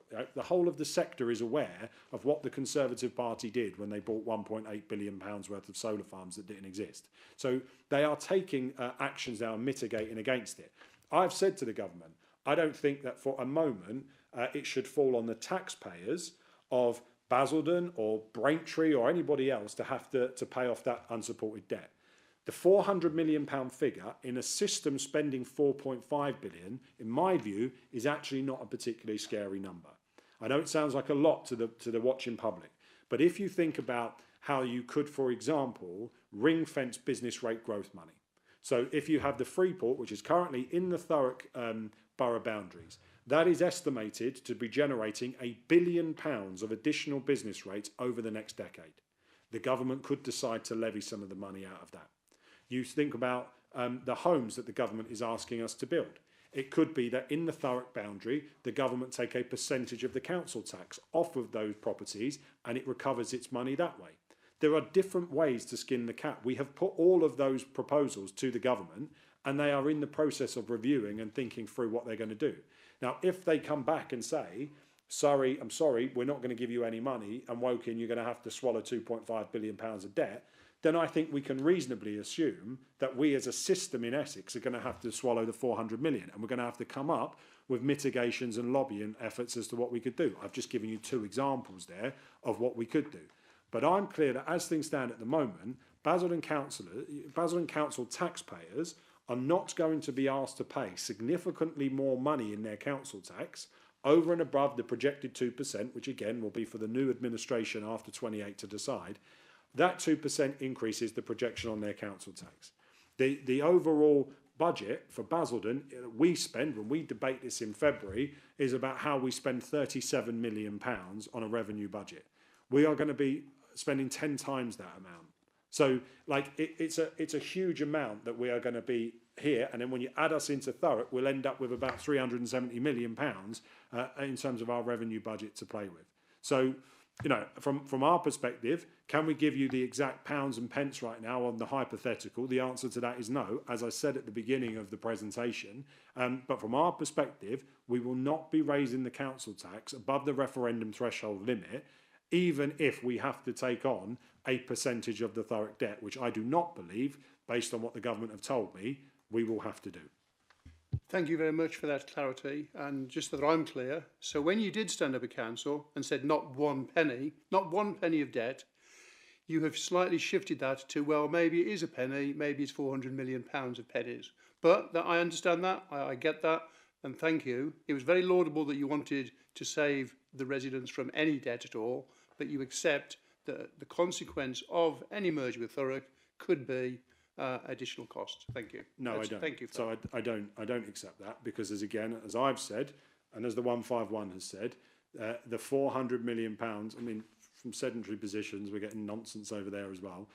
But from £400 million, if the government is of the view that it is going to change its position and say that the system in Essex has to swallow it, then the 400 million will not just be being swallowed by South West Essex, it will be the whole of Essex that would have to find that money. Now, again, myself and the other leaders from other councils have said we will not pay for the Conservative Party's mistake of buying £1.8 billion worth of solar farms in Thurrock. So at that point, I would expect us to enter into a pretty robust negotiation. But do I believe, and have I accepted, that Basildon Council taxpayers will be accepting £400 million of debt? The answer to that question is categorically no. I have never said that. I didn't say it tonight, and I haven't said it at all in any of the contributions that I've made in full council. So that would be an incorrect statement from Councillor Baggett. Thank you. Is there any more questions from the floor? Councillor Reid.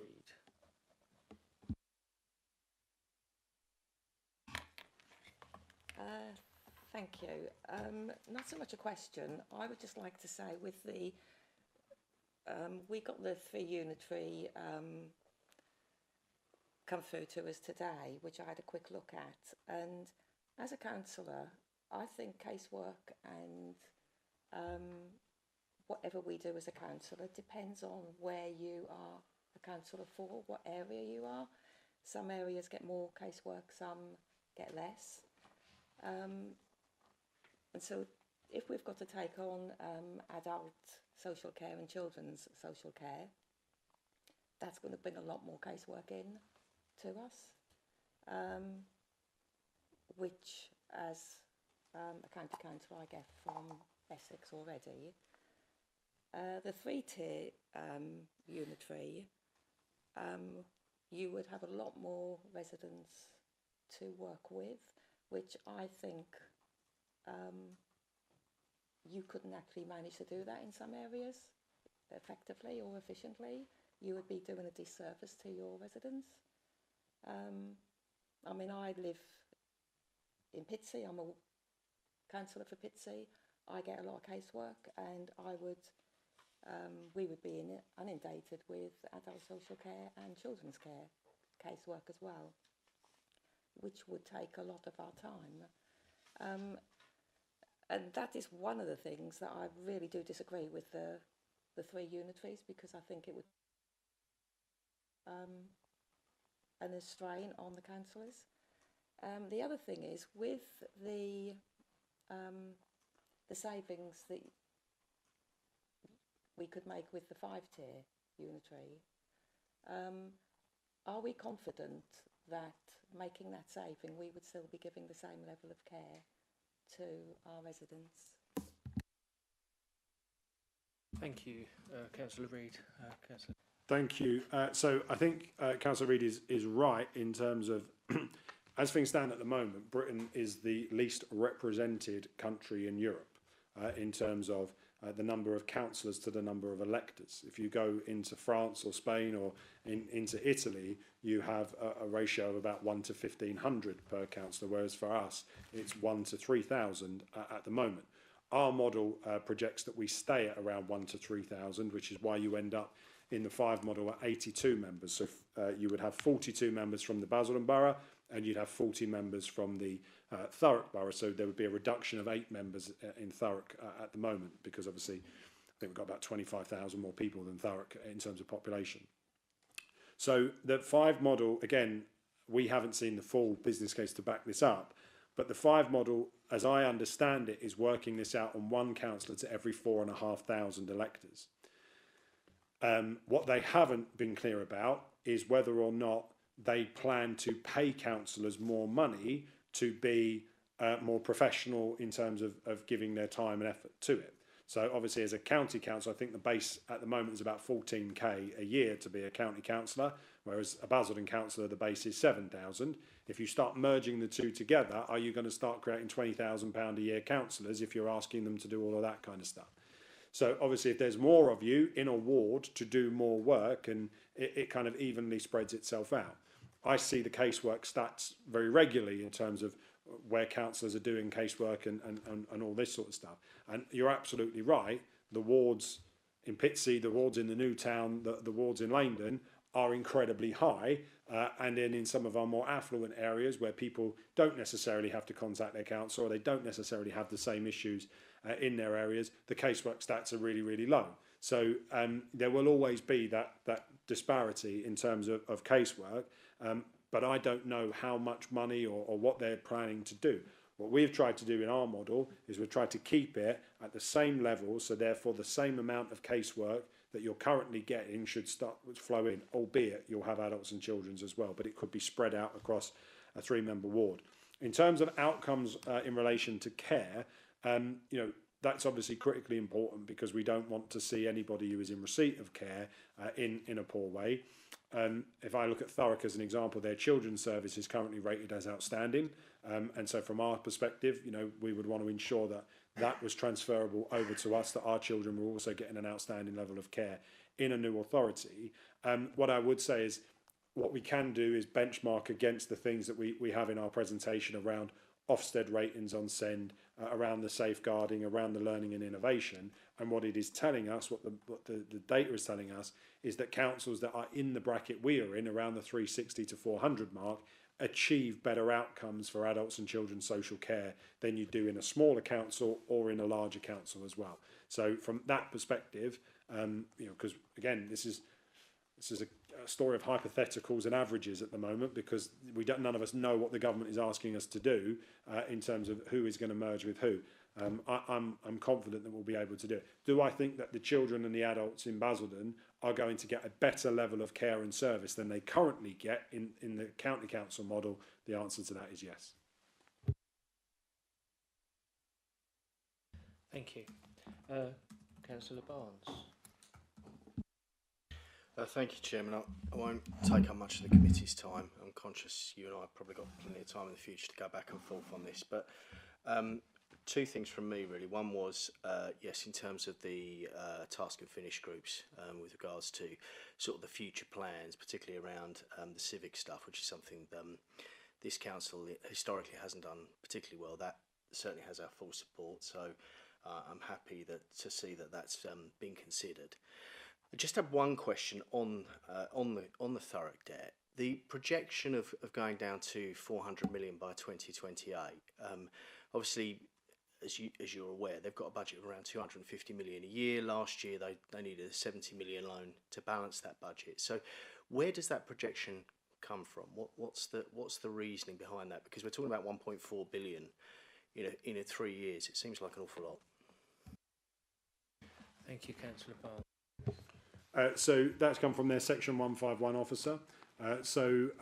They clearly have to report into government because they are under commissioners at the moment in terms of capital receipts, in terms of sales of land or assets that the council may own. It must also look at the discretionary services that it is running at this moment in time. It is also in receipt of, as the letter from the then Minister Jim McMahon made clear, they are also in receipt of support in the 25-26 and the 26-27 financial year from central government as well. So there are a couple of opportunities for them to reduce that debt via support from government, but also via capital receipts that they are in the process at this moment in time of selling as well. I don't know if you have any other things to add at this point. Thank you, Councillor Callaghan. Anybody else got? I've got a couple of questions as well that I'd like to ask. If okay, do you want me to go first? Yeah. Thank you. I've prepared a few questions. How would each new authority withstand financial shocks compared to the current structures? Okay, so clearly they would be a bigger council. So they would have a bigger revenue and budget. But if you take, for example, Basildon Council at this moment in time, the biggest shock that we've had to this council's finances is post-September 2022 temporary accommodation. So the rise and the spike in the temporary accommodation numbers, which I'm sure we will be talking about in the next report. The council is not in receipt or not controlling all of its assets. So Thurrock Council, as an example, will have mother and baby. Sorry, not Thurrock. Thurrock Council. I'm talking about Thurrock Council at this moment in time, as a unitary council, will have things like mother and baby units. It will have things for units for people that are drug addicts, alcoholics, or whoever who might find themselves homeless at the moment, where they can place people. Obviously, they'll have children's centres where they'll be able to place people. We are not, as a council, privy to any of that at the moment. So when people present here on temporary accommodation, we can't place people into those areas. We have not been able to repurpose our assets to create more spaces for children's services or whatever it might be. As a unitary council, you'll be able to do that. As I mentioned earlier on, we'll go from a revenue budget of about 37 million to one of about 360, 370 million. So yes, we'll have more costs associated with that, with adults and children's social care being around 50-60% of that budget, but we will have 146 million, I think it was, in reserve as part of this to enable us to do that. We will also be in receipt of more government grant money. So one of the things that I think is a real travesty at the moment, if you look at Basildon, is that things like the Household Support Fund, where the government have released that money, they give that to the county, who then administer it on behalf of the districts. So in Basildon, over the course of the last 2 years, this council should have been in receipt of over £600,000 of household support funding. Now that's money that we could be using to help with temporary accommodation, where it's things like last year we could have perhaps gone further on the Warm Homes Guarantee. We could have done more on the kind of EMA service that we ran. We could have been doing more in the household support fund area. We haven't, because we're not an upper tier authority, we haven't got that. So you get more money that way. There are things like the Better Care Fund, which at the moment goes to the county, which will come into the new unitary authority. We would have more say over how that Better Care Fund is spent and target it on the prevention agenda here. If you start linking adult social care with housing, or children's social care with our housing teams, you know, we hear from our housing director routinely when we're challenging about some of the numbers. We hear all of the time around, well, we know that these people are, you know, in distress, or there is a vulnerable person in this house, or whatever it might be, but we are not able to intervene because as the district we don't have the powers to do that. So we will be able to have a much better prevention agenda to be able to link housing with care, so that we know that people are in the right accommodation, and that will help to drive down some of the revenue costs that we have at the moment, because they spiral because we're not able to get in at the right time. So there's a whole multitude of different ways that we might be able to kind of offset some of those shocks. And crucially, as I was talking about with adults and children's, we will not be being asked to pay the same amount of money that they are currently being paid for residential nursing care and things like that, because they will know that they're not dealing with a council that's got £1 billion+ budget as a result. I don't know if I've missed anything. Do you want to come in? I was just going to add, in terms of it's some of the tools that we currently use as we monitor the finance position currently. So we'll try and do robust forecasting on our financial positions in terms of what that's looking like, perhaps some scenarios about what that might do, as well as the management of reserves and that funding piece as well. So it's things we monitor on a regular basis. I know we're moving into new services, but we'll start to gain experience in that, so we can test that out and see that we're on track. Thank you. Just one other one for the minute, and then I'll bring in Councillor Baggott again. Which councils or leaders have not endorsed the proposal, and why? So obviously they're all going through their governance processes at the moment, and we await to see who does and doesn't endorse. I think Harlow have now endorsed the 5 model as well. So as things stand, the only councils that I know of who are verbally not in favour of the 5, if I can put it like that, is Essex County Council, Epping Forest Council. Those two are in favour of the 3 model. And then Rochford is in favour of the 4 model that they've produced. And Thurrock are in favour of the 4 model that they've produced. Now again, obviously, this is all predicated on cabinet decisions. That might change if, for example, the Thurrock Labour Party decided in Thurrock that they wanted to come on board with the Labour proposal for 5. They might end up being in support of the 5 model. But we'll wait to see what happens in Thurrock in the next few weeks. We don't know. The only kind of outlier at the moment is Braintree. So they need to make a decision, and their leader has made clear that he's not going to make a decision himself either way, because he'll have to implement whatever the government suggests to him. So they've got a cabinet meeting to decide that in a few weeks' time as well. Other than that, so I don't know what that leaves, 10, 9, 10, they're all in favour of the 5 model. So from the government's point of view, the overwhelming majority of councils, and I suspect councillors, are in favour of the 5 model as opposed to a 3 or 4 model. Thank you. So just leading on from that then, so what parliamentary approvals would be needed, and what happens if they're delayed? So the timetable says that we have to go through Parliament in terms of August next year. well, the first thing is the minister has to tell us what they want. Then they have to lay legislation, which we think will be in July next year, and that will be to create the new entities in law, and to also put the timetable on the end of the existing entities. So they will do that, and providing that they keep to that timetable, and provided that it goes through in the autumn of 2026, then the timetables are what they are. If for whatever reason the legislation slips, then obviously it would start to push things back a year. So elections to the new councils would take place in 28, and then vesting day would be 29, etc. But we are not expecting that to happen, because, as I said, the government, we were on the first tranche of the devolution priority programme. I expect in January the next tranche to be announced. So there is a cycle here to get everybody through before the general election in May 2029. And obviously being first. And yeah, the thing about Essex is that none of the proposals change any of the existing boundaries. So I know that there was a view from our colleagues in Billericay and Wickford that they would like the 127 to be used as a boundary. Nobody, whether that is the county council conservative model or the 5 model, nobody has advanced that. Everybody has used the existing boundaries. So unfortunately, that wasn't a proposal that was put into government by the county council or by any other council in Essex either. So I suspect, given that our trying to think of a better way of saying it, but our proposition is quite neat. It uses the existing footprints. It's just a case of changing where the jurisdictional boundaries are. I can't really see any reason why we wouldn't be ready to go, and the fact that all 15 councils in Essex are in agreement that the 2-tier model needs to end, unitary needs to happen. And frankly, with the sheer volume of work that's already underway, I think that the government will want to stick to its timetable for Essex at least.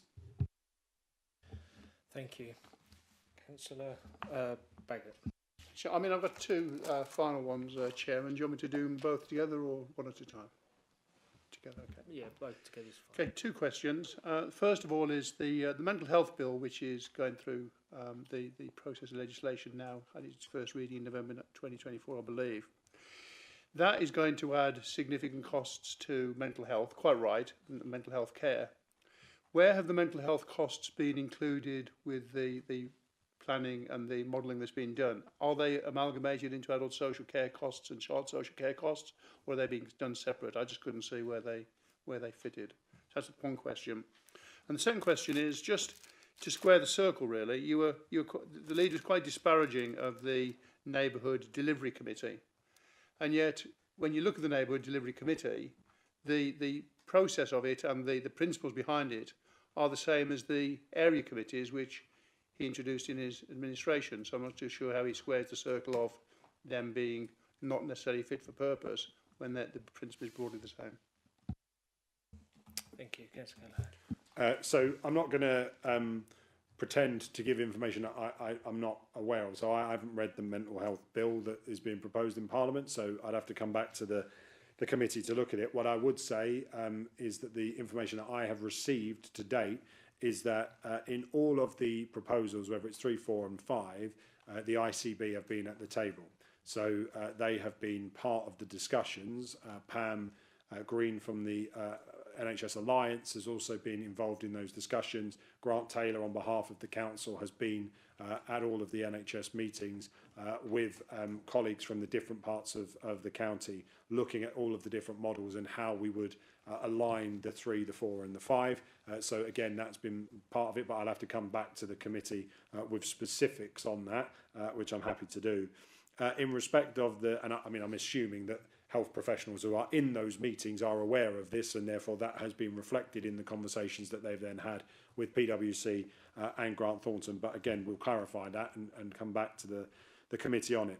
In terms of the neighbourhood delivery committees, they're not the same thing.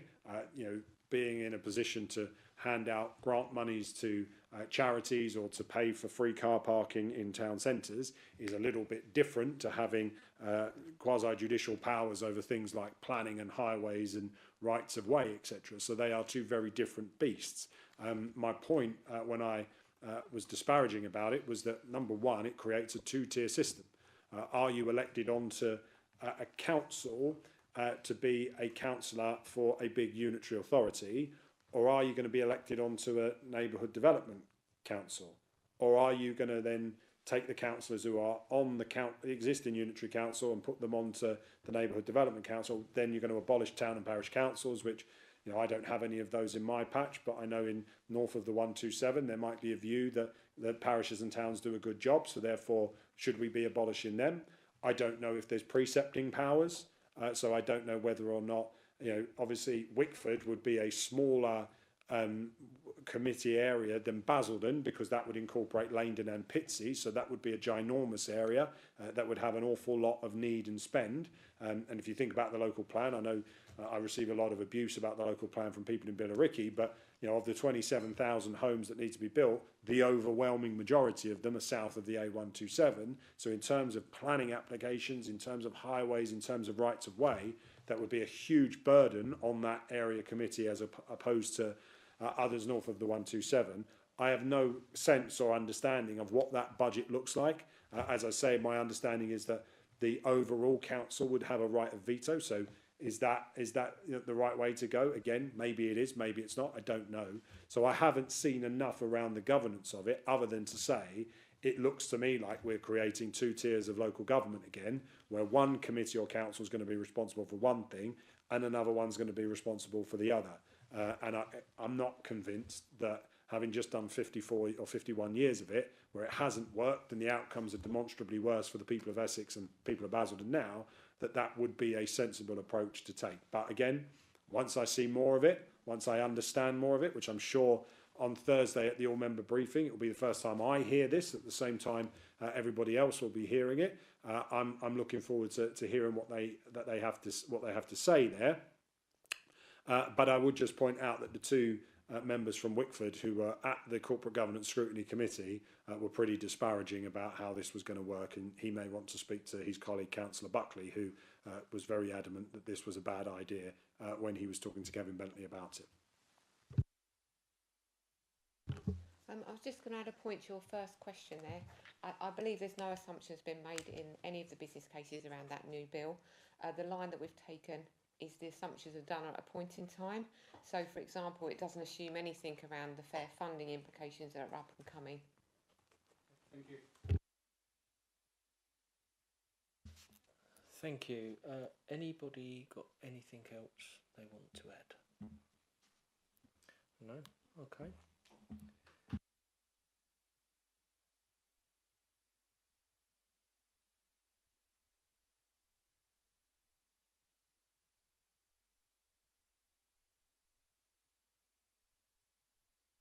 Okay, thank you. We'll move on to the number 5, the financial performance to June 30th, 2025, quarter 1.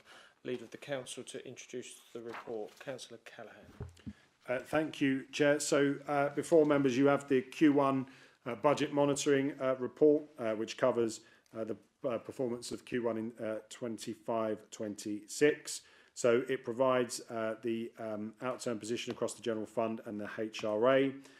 Some key points from this is that the forecast overspend at this moment in time, or as of the 30th of June, was projected to be £4.3 million. We have subsequently brought that down by around 400,000 to £3.9 million. And obviously we have identified, based on that Q1 performance, where our biggest pressures are. It won't be a surprise, 3 million of that 3.9 million is temporary accommodation. So the rising levels of homelessness, the Section 21 notices, and a sharp increase towards the beginning of 2025 in the number of single people with priority needs that have been presenting. Then we have around about £800,000 of pressures that have come from shortfalls in garage income. So one of the things that I reported back last year that we have undertaken a restructure on, that we're looking on, is around debt recovery and income recovery, particularly in garages.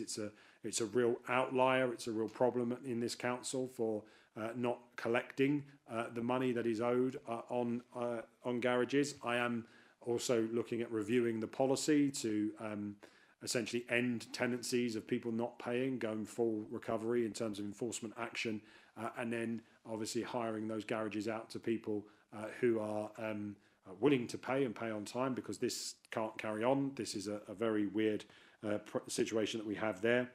We've had slightly higher repairs and maintenance costs as well, and then we have some of the staffing issues that we can go into as well. In terms of the HRA, again, there is a projected overspend of £1.4 million.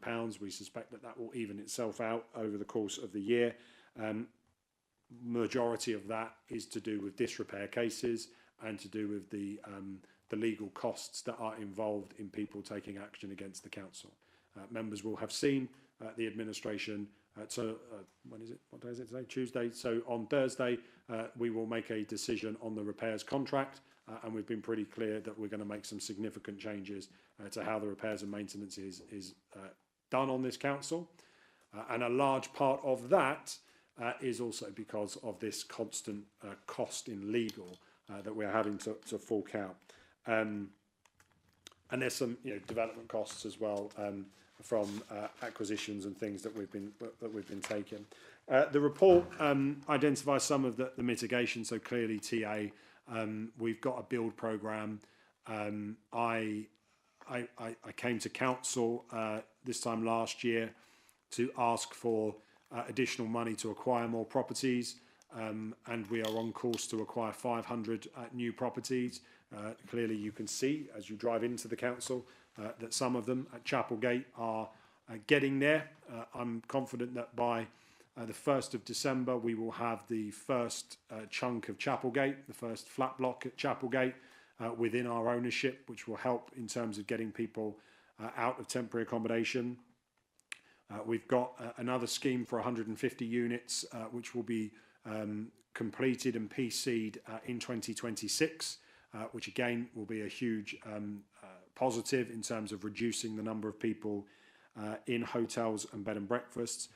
We have our modular build programme as well, so we're looking at 100 units in terms of modular builds, and so planning permissions will be sought for that both at the end of this year and at the beginning of next year, and there's about a 6-month build programme of those modular houses. So we always knew in terms of the TA delivery that 25-26 was going to be difficult, because apart from things like the Rouse store in Billericay and the Verse building in Wickford and one or two other properties that we've acquired or that we've bought in Cricketers Court in Pitsea and a few others, that we were going to have a bit of a lag in the system, because we needed things to actually be built, get out of the ground, and then come into our ownership. Having said all of that, I am still, almost on a weekly basis at the moment, challenging around temporary accommodation to see what more we can do to be reducing that hotel and bed and breakfast cost, and what options there may be for us to be able to take that forward. So Cabinet will be looking at some of this on Thursday, and I can't say too much, but there are other schemes in the pipeline at this moment in time that I am confident will help to reduce the £3 million in TA that we have. But this continues to be a problem. The good news, if there is good news in temporary accommodation, is that the numbers are plateauing. So we are not seeing the huge rise that we were seeing. Now, that could change when it comes to things like Section 21 and the Renters' Rights Bill and all the rest of it going through. So that's why we've added the flex into the number to give us 500 as opposed to 300 properties. And as I've always said to council, my kind of ask of officers is that if we acquire any building, it must have a sell-on value so that we at least get the council taxpayers' money back, but where possible could make profit as well. I am not going to do what some councils have done, which is to just go and acquire a lot of really poor, cheap quality housing that doesn't have a sell-on value and may end up having a negative equity, so that the council is forking out a load of money, but it isn't going to ever see that money back. I think, as I've said, when I gave an update on the debt on Facebook Live, which I know everybody tunes into religiously on a weekly basis when it is allowed to go ahead, there is around about, or there was projected to be around about a £65 million spend on TA without any intervention. We obviously have intervened to the tune of £85 million. That was the figure we gave ourselves in terms of headroom. We haven't spent all of that money, but some of it we have spent. And the idea is that therefore we try to recover back over this next 7 or 8 year period that money as well. So the taxpayer is not paying out £64 million of dead money, which it would be to hoteliers and people that are running B&Bs if we just carried on with the policy that I inherited a year ago. So we've changed that, and we've now, I think, in a better position to protect the taxpayer. We're not going to see the dividend on that in the next 12 months. We're not going to see it probably in the next 2 or 3 years. But ultimately, we should see that dividend on the sale and the profit that we get back. Things like the Brow store, as an example. If we needed to sell that, we would make a profit on that. Or if we decided to privately rent those units out, given its location, the train line and everything else, if we decided to do that under PRS, we would make a significant profit versus the loan repayment, etc. So that's what I've tried to do in TA, but I am aware that we've got issues. The mitigations that I've put in place around repairs and maintenance, which we'll talk more about at Cabinet on Thursday. There might be a need to look at reserves. We do talk about that in the report, and as I've said, the Council is in a very healthy position on reserves. My challenge to officers is I don't want to do that. I don't want to be using Council's reserves. We want to find savings. We want to find new ways of providing services. So again, we'll be coming back in the autumn with the full kind of budget setting round, and by January you'll see that. We are expecting in November, obviously the government changed the way that it's doing budgets now, so have the budget in November rather than in March, and they're linking that to things like the local government finance settlement, which for us this year will be a 3-year settlement. So we'll actually have some certainty up to the end of Basildon Council to know what we get into things like homelessness grants that we get out of the government. At the moment, we only get them on a year-by-year basis, so we're hoping that we'll get a bit more. Fair funding. So again, we're promised that we'll get it at some point. So we'll know how much Basildon is actually going to be in receipt of. I think if there is any blessing in terms of what may or may not happen at the county council elections this year, in terms of who won those elections, it might be that the districts start to do better than the counties, but that might be a cynic in me suggesting that MHCLG might look upon us more favourably now. But I'm hoping nonetheless that we get that certainty and we can reflect that in that. So yes, it is a problem. There's no doubt about that. TA is a big financial burden on this council. We have found £400,000 of improved performance since this report was finalised on the 30th of June. And obviously, as we're approaching the end of Q2, we're also hoping to see improvements as well. But we'll be able to come back when we have finalised those numbers, and the committee can have a look at that as well. So, Chair, I'm happy to answer any questions, and Tina can obviously answer any of the technical questions as well.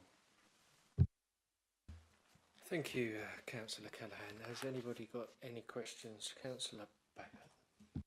Thank you, Chairman. What is the driver behind the variance on commercial out of borough, which is £500,000?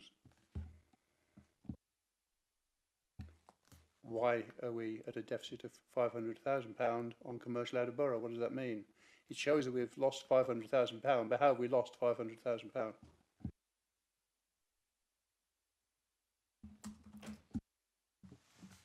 I think looking at the detailed report, it's actually reporting an underspend, so it's an over-recovery of income. I would just add on the commercials that part of the debt position as well is the council is looking at disposals. So we've obviously disposed of one already, where we actually made a profit for the council on that disposal, but we will be looking at doing more of that. But clearly, this also affects the MTFS ongoing revenue position as well. So we need to replace any money that we are getting if we do get rid of them. The government has been clear, obviously, that it doesn't want councils doing any more of this anyway. Thank you. Anybody else at all for the floor?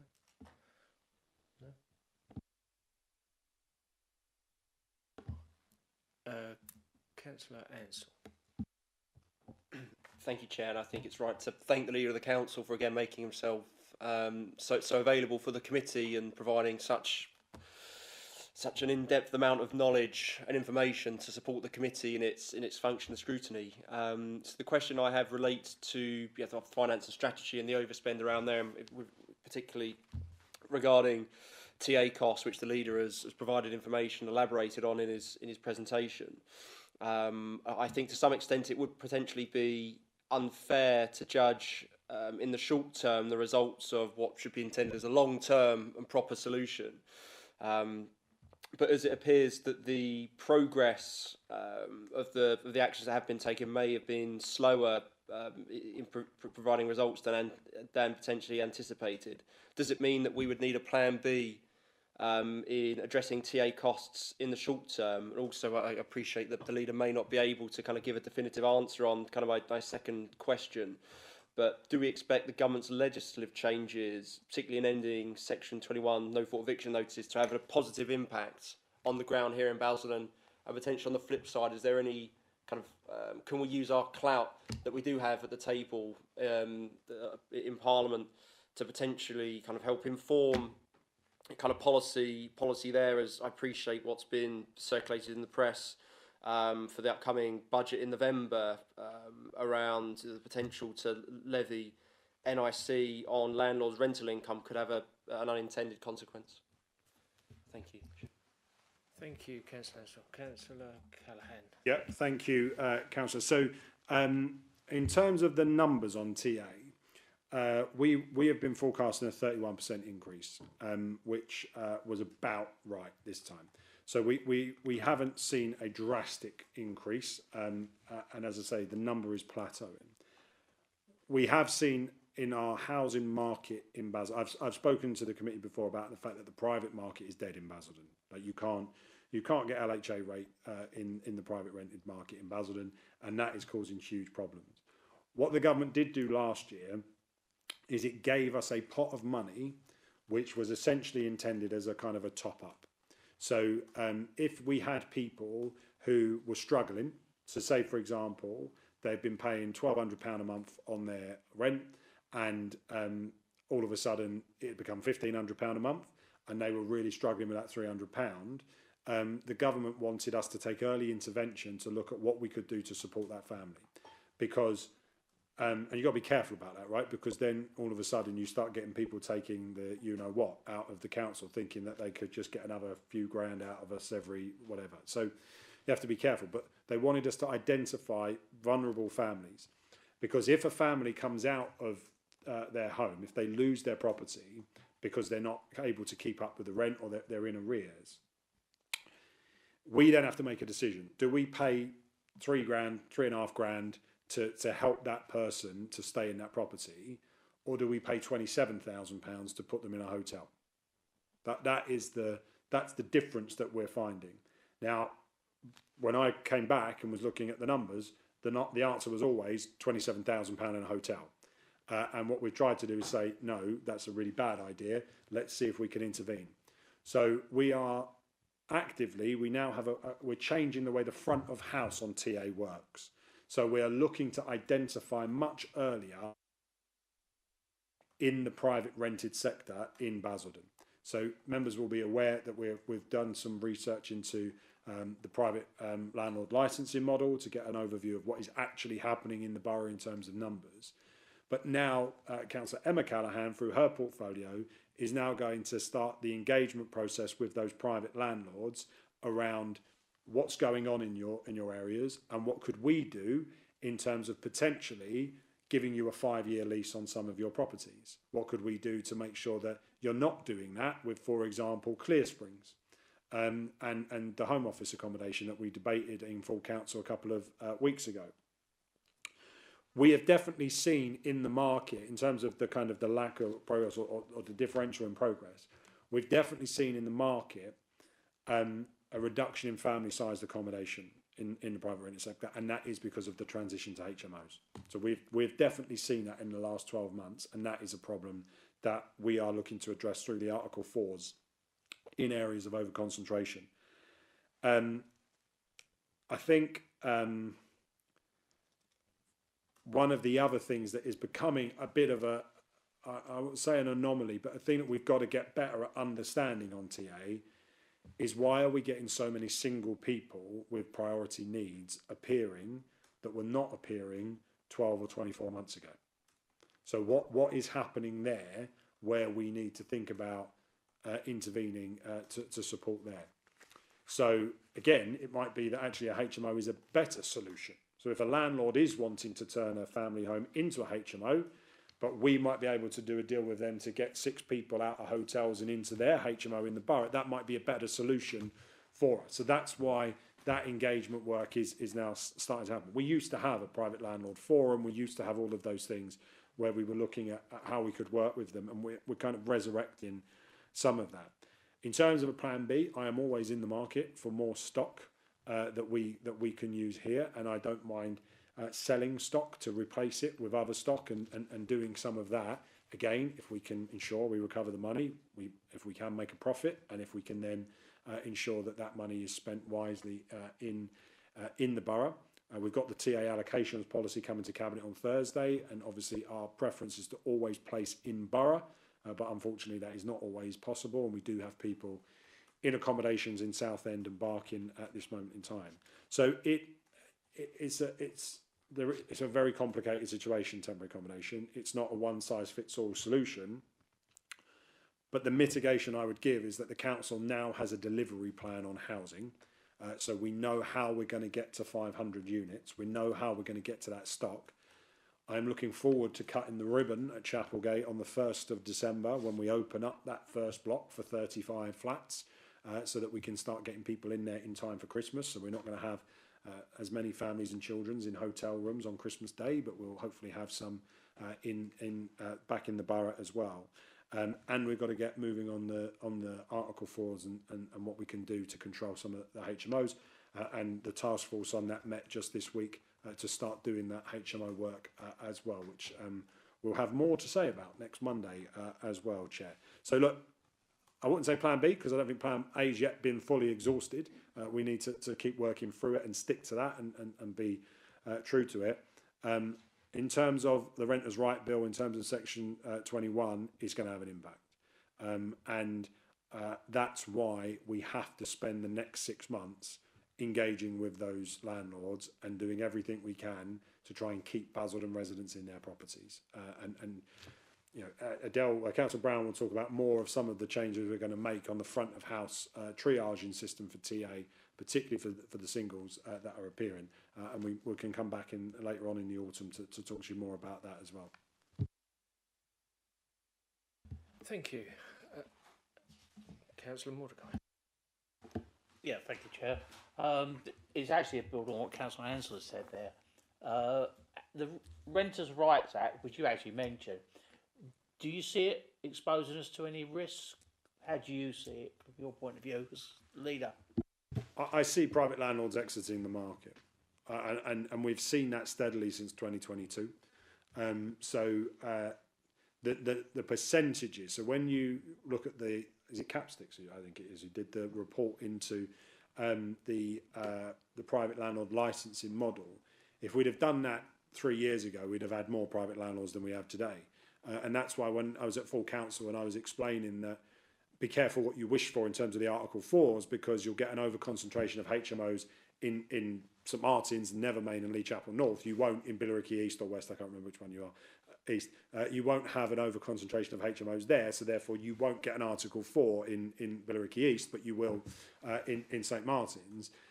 It's a similar thing because we're able to see how many private landlords we have. So I do think we're going to see them exiting the market. Now, my advice to them will be, sell your house to us. We will take that on, and because again, it works out to be cheaper for us than spending £5.4 million a year on hotels and bed and breakfast. We have an acquisition programme that we're looking at. So again, it's about getting in there before the Home Office do, or before a London borough does, or whatever, and trying to do that. We've obviously done that quite successfully with Southgate House and a few other places in the town centre. But yeah, I mean, I think we're going to end up with less rather than more private landlords as a consequence of it. I do also think one of the good things about the bill, and one of the good things that we're doing with the private landlord licensing model, is to give more support to those people in the private rented sector who at the moment are often living with that sword of Damocles over their head, and they're often living with pretty poor conditions with damp and mould, and Arab's Law and all that will start to help with improvements in that sector as well. It's not just council housing and private housing. We have a lot of private renters, and we need to do what we can to support them as well, which the bill does give the council ability to do. So there's good and there's bad. In terms of TA, we need to mitigate against it. Thank you very much. Everybody else? Anyone else at all? No? No? No? Okay. No? Quite happy. We'll move on to number 6, procurement pipeline. Leader of the council to introduce the report. Yep, so happy to introduce this, and then Claire is here to answer any questions that members may have as well. So the report before you gives you an overview of the council's procurement pipeline over the next 18 months. I'm sure many of you are aware of the changes to the Procurement Act, or the Procurement Act makes changes to procurement, that the council is now getting itself in order to make sure we implement that well and properly. In front of you, this goes through the pipeline, which covers everything from community services, leisure, environment, housing needs, digital planning, property, and all the rest of it. I think what's good about what the previous government did in the Act was looking at the digitalisation of the pipeline. What the fifth one of our 5 in 25 as an administration is to back Basildon businesses, and that's exactly what we intend to do to make life easier for Basildon businesses. Part of the Basildon First Charter is to ensure that local Basildon businesses are at the front of the queue when it comes to procurement opportunities in this borough. Part of what we're looking to do with the repairs and maintenance service is to do that. We've had over 200 businesses in just 1 week get in touch with us to talk about how they are looking forward to the new world order when it comes to repairs and maintenance and wanting to work with us. So all of that will be part of the pipeline as well.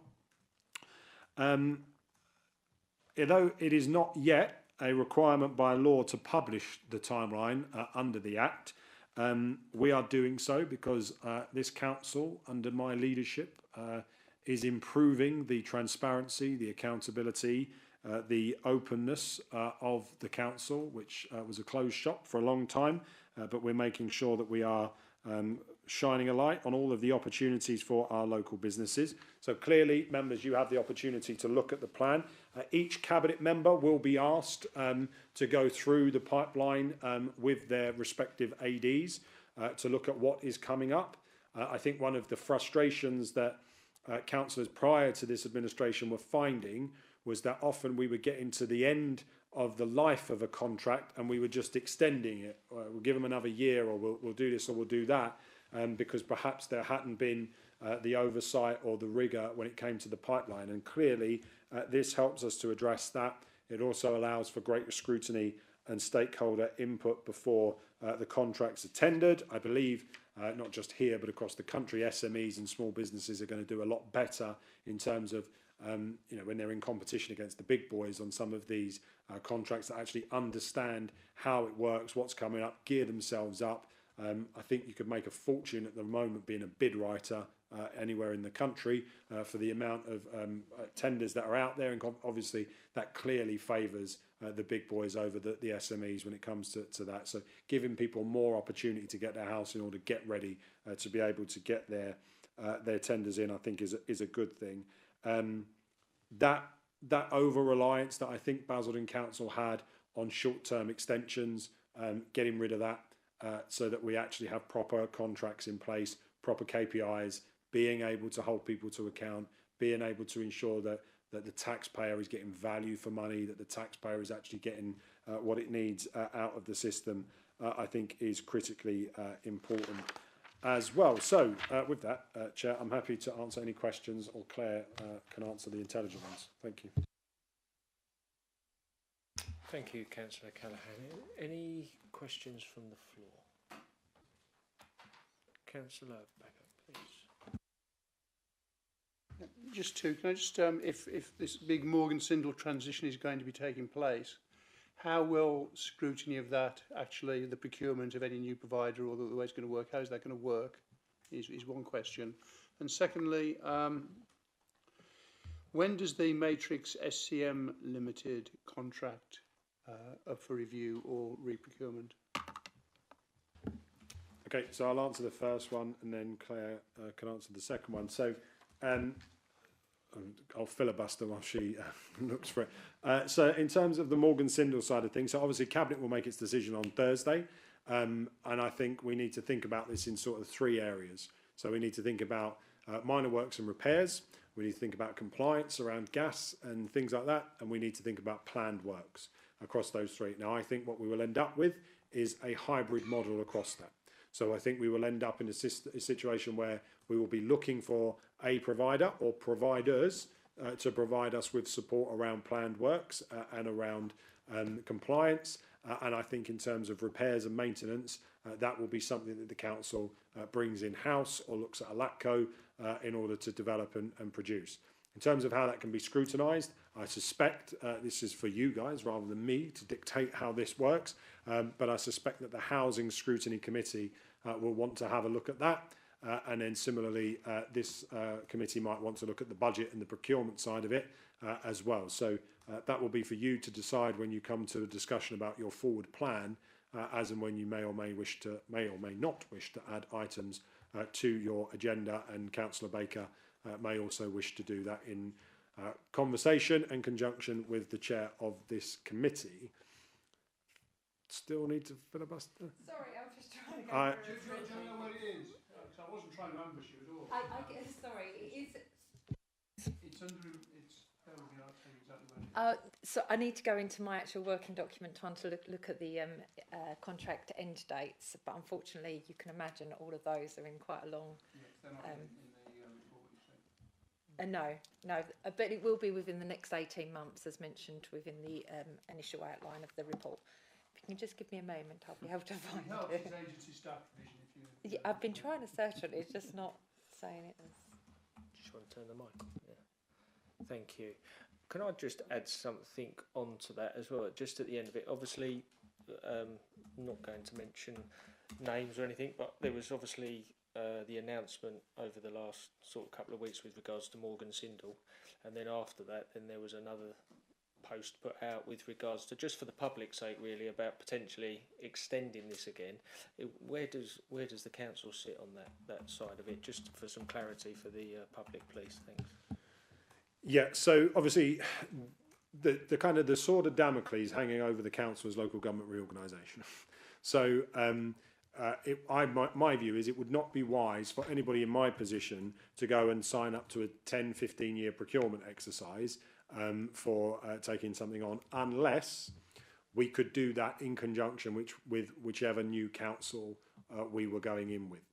So, for example, if a joint committee met early in 2026 and it was us and Thurrock together, and it might be that we wanted to do something together, then it might be that we go out for a joint procurement on that. These are pretty meaty things. It wouldn't happen very quickly. It'd probably take 12 months in order to get to a position where we had a proper procurement process followed, and to be in a position to look at any of the awardings of that contract. So that's kind of a long-term aim and aspiration. We need an interim measure between now and 2028, 2029, 2030 as to how we're going to take some of this forward. And obviously the housing regulator, as and when we get inspected, will also want to know that. We did have an option as a council in the contract. Next year is 10 years, so it started in 2016, it finishes in 2026. We did have an option to extend. We did have an option to look at extending on planned works as well. We've taken the decision we're not going to extend. So that won't be something that is open to us. The work will obviously be underway and continuing. If elections go ahead in May next year and there is a change of administration, obviously that administration may decide to do something differently, but I suspect that we'll be quite far down the road in terms of making that change and an exit strategy from our partners. That might be a difficult election promise to make good on, if indeed that does find its way onto anyone's election leaflets, which I suggest they shouldn't do. Claire, do you want to come back on Councillor Baggett's? Apologies about that, I found it. It's actually on the contracts register, which is public, in the public realm, so you can look on the internet and you'll be able to find that information.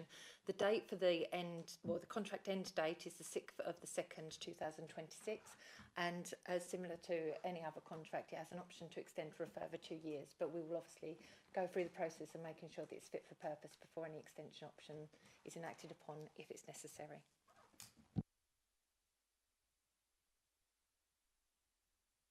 Thank you. Councillor Beckett, thank you. Yeah, Chairman, well, the report says, ask the Scrutiny Committee to bring forward suggestions. So I would like to bring forward 2 suggestions, if I may. The first is that we do, if necessary, a light touch review or an understanding of the Matrix limited contract before it expires. I mean, it is £13 million, so it's not sort of small change by any stretch of the imagination. And given that it actually covers agency work and employment and everything that's going on with local government reorganisation, it'd be useful to see how it's going to fit or what purpose that has going forward into the new paradigm. And the other one would be to, I think that repairs and housing is the one thing that touches nearly every single resident in the borough in some way, shape or form, and therefore it is incumbent upon members to have some sort of input. So it would be useful to have oversight of that right from the get-go with regard, first of all, the scoping and weighting of any proposed contract, what is going to be going out there, and to actually track it all the way through the process and have some sort of member oversight. And I think that the Overview and Scrutiny Commission is best positioned to do that. Thank you, Councillor Beckett. Yeah, I'm more than happy to take them points on board and push them through. Yeah, we can. Yeah, lovely. Thank you. Thank you. Anyone else at all before we move on to the number 7? Thank you. Okay, so we'll move on to number 7, the contract procedure rules. Okay, yeah, this is me again. Just by way of an update, I've got my things in the wrong order. In terms of where we're going with this then. So you'll see that there are threshold revisions that are being suggested on page 99 of the report. The Commission is looking at changes in accordance with the new Procurement Act. So a bit of benchmarking work has been done to look at what councils of a similar size to ours are using in terms of their thresholds, and obviously looking at how we align best practice ahead of the new Procurement Act. So the amendment, which is detailed here, is everything from below £30,000 up to £100,000. And there are some suggested amends there. Obviously, this is open to debate and to discussion, and then it will go off to Cabinet. So happy to answer any questions that members may have on this. I don't know if there's anything else that I want to add to that.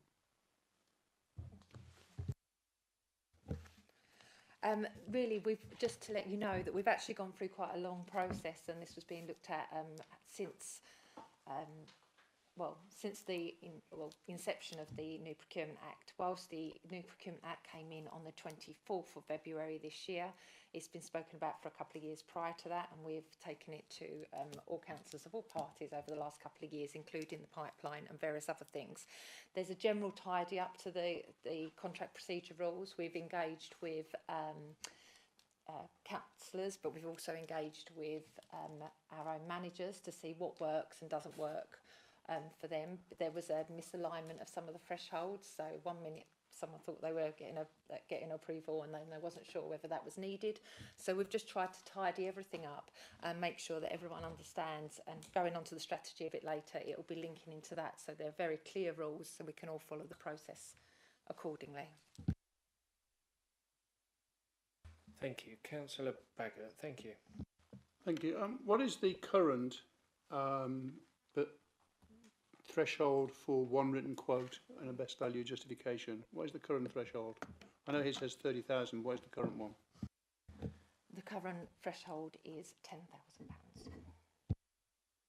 Well, Chairman, just to throw it out there, I think £10,000 is right. I think £30,000 is far too high. It allows, it's not good governance. It doesn't actually give the ability to demonstrate value for money. I mean, I know when we're talking about millions and billions, £30,000 might sound very, very small, but it's these £30,000 that can slip through cracks and things that is the thing that vexes both the public and also the taxpayer the most if it goes wrong. And I think that if it was £10,000 it's worked for us so far, raising it to £30,000 just is not necessarily good governance.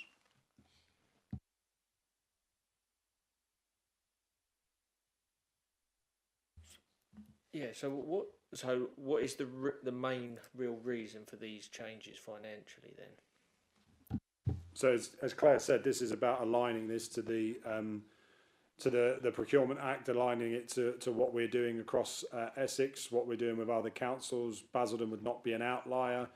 It wouldn't be doing anything that any other council isn't doing. But you know, obviously we'll note the point that has been made by Councillor Baggott, and that will be part of the discussion that we have on Thursday at Cabinet to reflect that view. But again, you know, I think from an officer perspective, when they're going about their day-to-day job, wanting to be in a position to make things happen quickly and to get on with stuff, and for it not to fall through the cracks, or for businesses to not be put off having to want to engage with the council or whatever it might be, this obviously gives them that flexibility, which again, because of the pipeline, because it's all linked to what is going to be on the digital service as well, I think obviously, you know, the idea is that it's still transparent, but obviously we note the points that have been made, and Claire can add some stuff.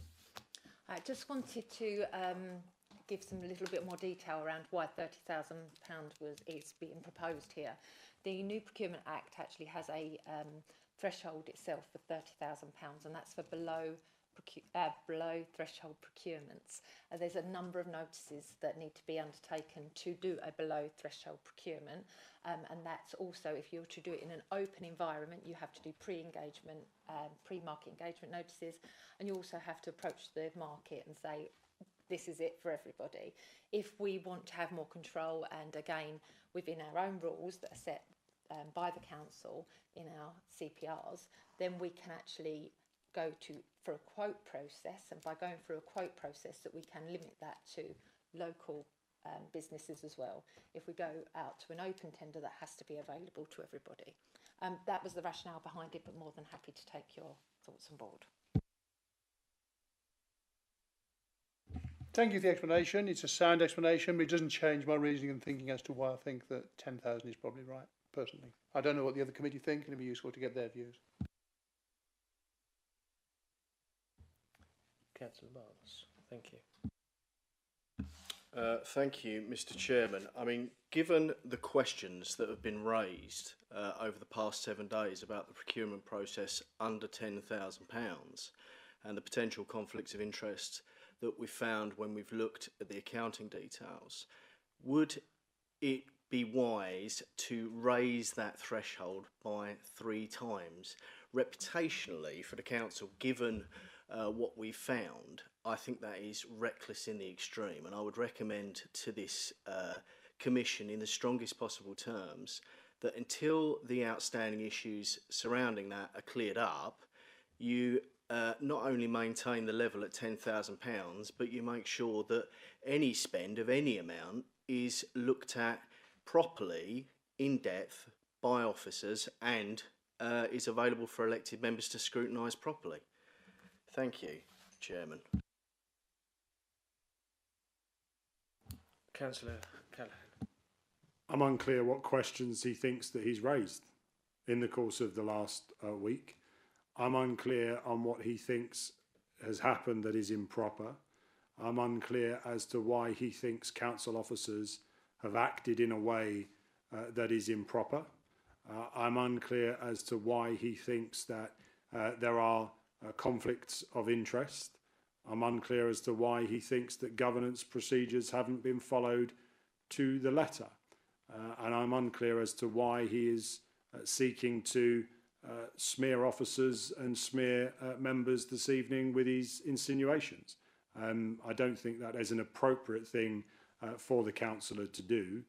If he has any issues, he should raise them in writing with the Chief Executive, and the Chief Executive will respond accordingly. But what the Commission is being asked to do tonight is give a view as to whether or not the detail contained in an act passed by a Conservative government is indeed correct.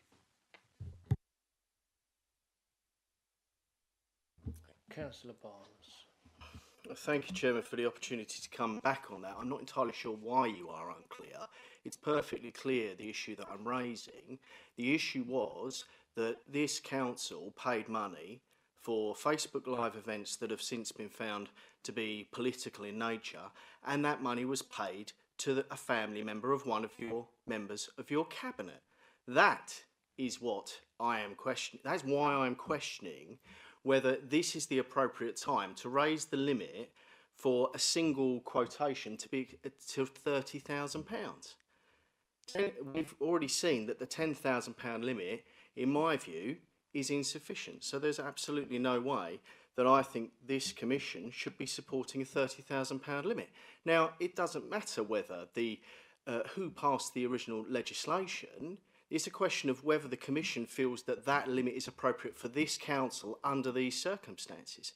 And as for raising a complaint, I've already done so, as he very well knows. I've already raised this issue with the Chief Executive, and I'm sure it will be investigated. But the idea that we are going to raise the threshold when there are these questions around the existing process, I think reputationally is potentially very damaging for the council, and I wouldn't recommend you support it at all. Thank you. Councillor Callaghan. Thank you, Chair. I still remain unclear as to what the questions are that the councillor has. I'm aware of the accusations that he seems to be implying. He doesn't seem to have the minerals in a public forum tonight to actually lay bare what he thinks the accusations are. Perhaps he feels a little bit guarded because he's not covered by privilege here this evening, so perhaps he doesn't want to be as bullish as perhaps one of his friends might like to be on occasion. He's factually incorrect about what he's alluded to as well in terms of what money was spent on the particular case that he's referencing to. So he needs to be factual about that. I am unclear as to whether he's raised this with the Chief Executive. The Chief Executive does not tell me if a councillor has raised a complaint or an issue. That is a matter for each individual member with the Chief Executive. Our Chief Exec has integrity and he will deal directly with a member and raise their complaint and go through it accordingly. He talked about a legal opinion, which was a draft legal opinion that was sent in error to Mr. Wingfield. I have challenged that particular legal opinion, as is right. Every councillor has the right to look at legal opinion, as we do on a weekly basis in this chamber on things like planning and licensing and other areas. And there will be times when we agree with it and times where we disagree with it. I don't think it's natural justice to have an investigation into a councillor's conduct and not ask the councillor what their view was. And as I said last week, the first I was aware about a complaint being made was when I was alerted to a Facebook post by the leader of the opposition. So having put my case over to the Chief Executive over the course of the weekend, I am confident that the council will reach a view that the Publicity Code in fact provides the mitigations that are necessary to prove that this council has done nothing that is unlawful or improper in relation to the promotion of Facebook Lives. I understand fully why the opposition would not want Facebook Live to be promoted. I fully understand why they would not want 30 to 40,000 people a week to be watching what we are up to on this council through those Facebook Lives. But that is a matter for him. In the respect of the money spent on the local Basildon business that was procured, that business provided, as I can tell you, on a daily basis, Chairman, I receive proposals from businesses on all manner of things. Every one of us, in terms of officers as well, receive proposals from people all of the time. In the last week, it will not come as a shock to you, I'm sure, to learn that the 200 plus businesses that have been in contact with me about the Morgan Sindall departure have been alluding to the fact that they can do this, they can do that, they can help with this, they can help with that. When that happens, it is a case of making sure that the officers are immediately brought into those conversations. When a proposal was submitted to this council, officers were immediately brought into those conversations. There was no conversation that happened about anything without officers present. I have been doing this too long. I do not meet developers without officers present. I do not meet businesses without officers present.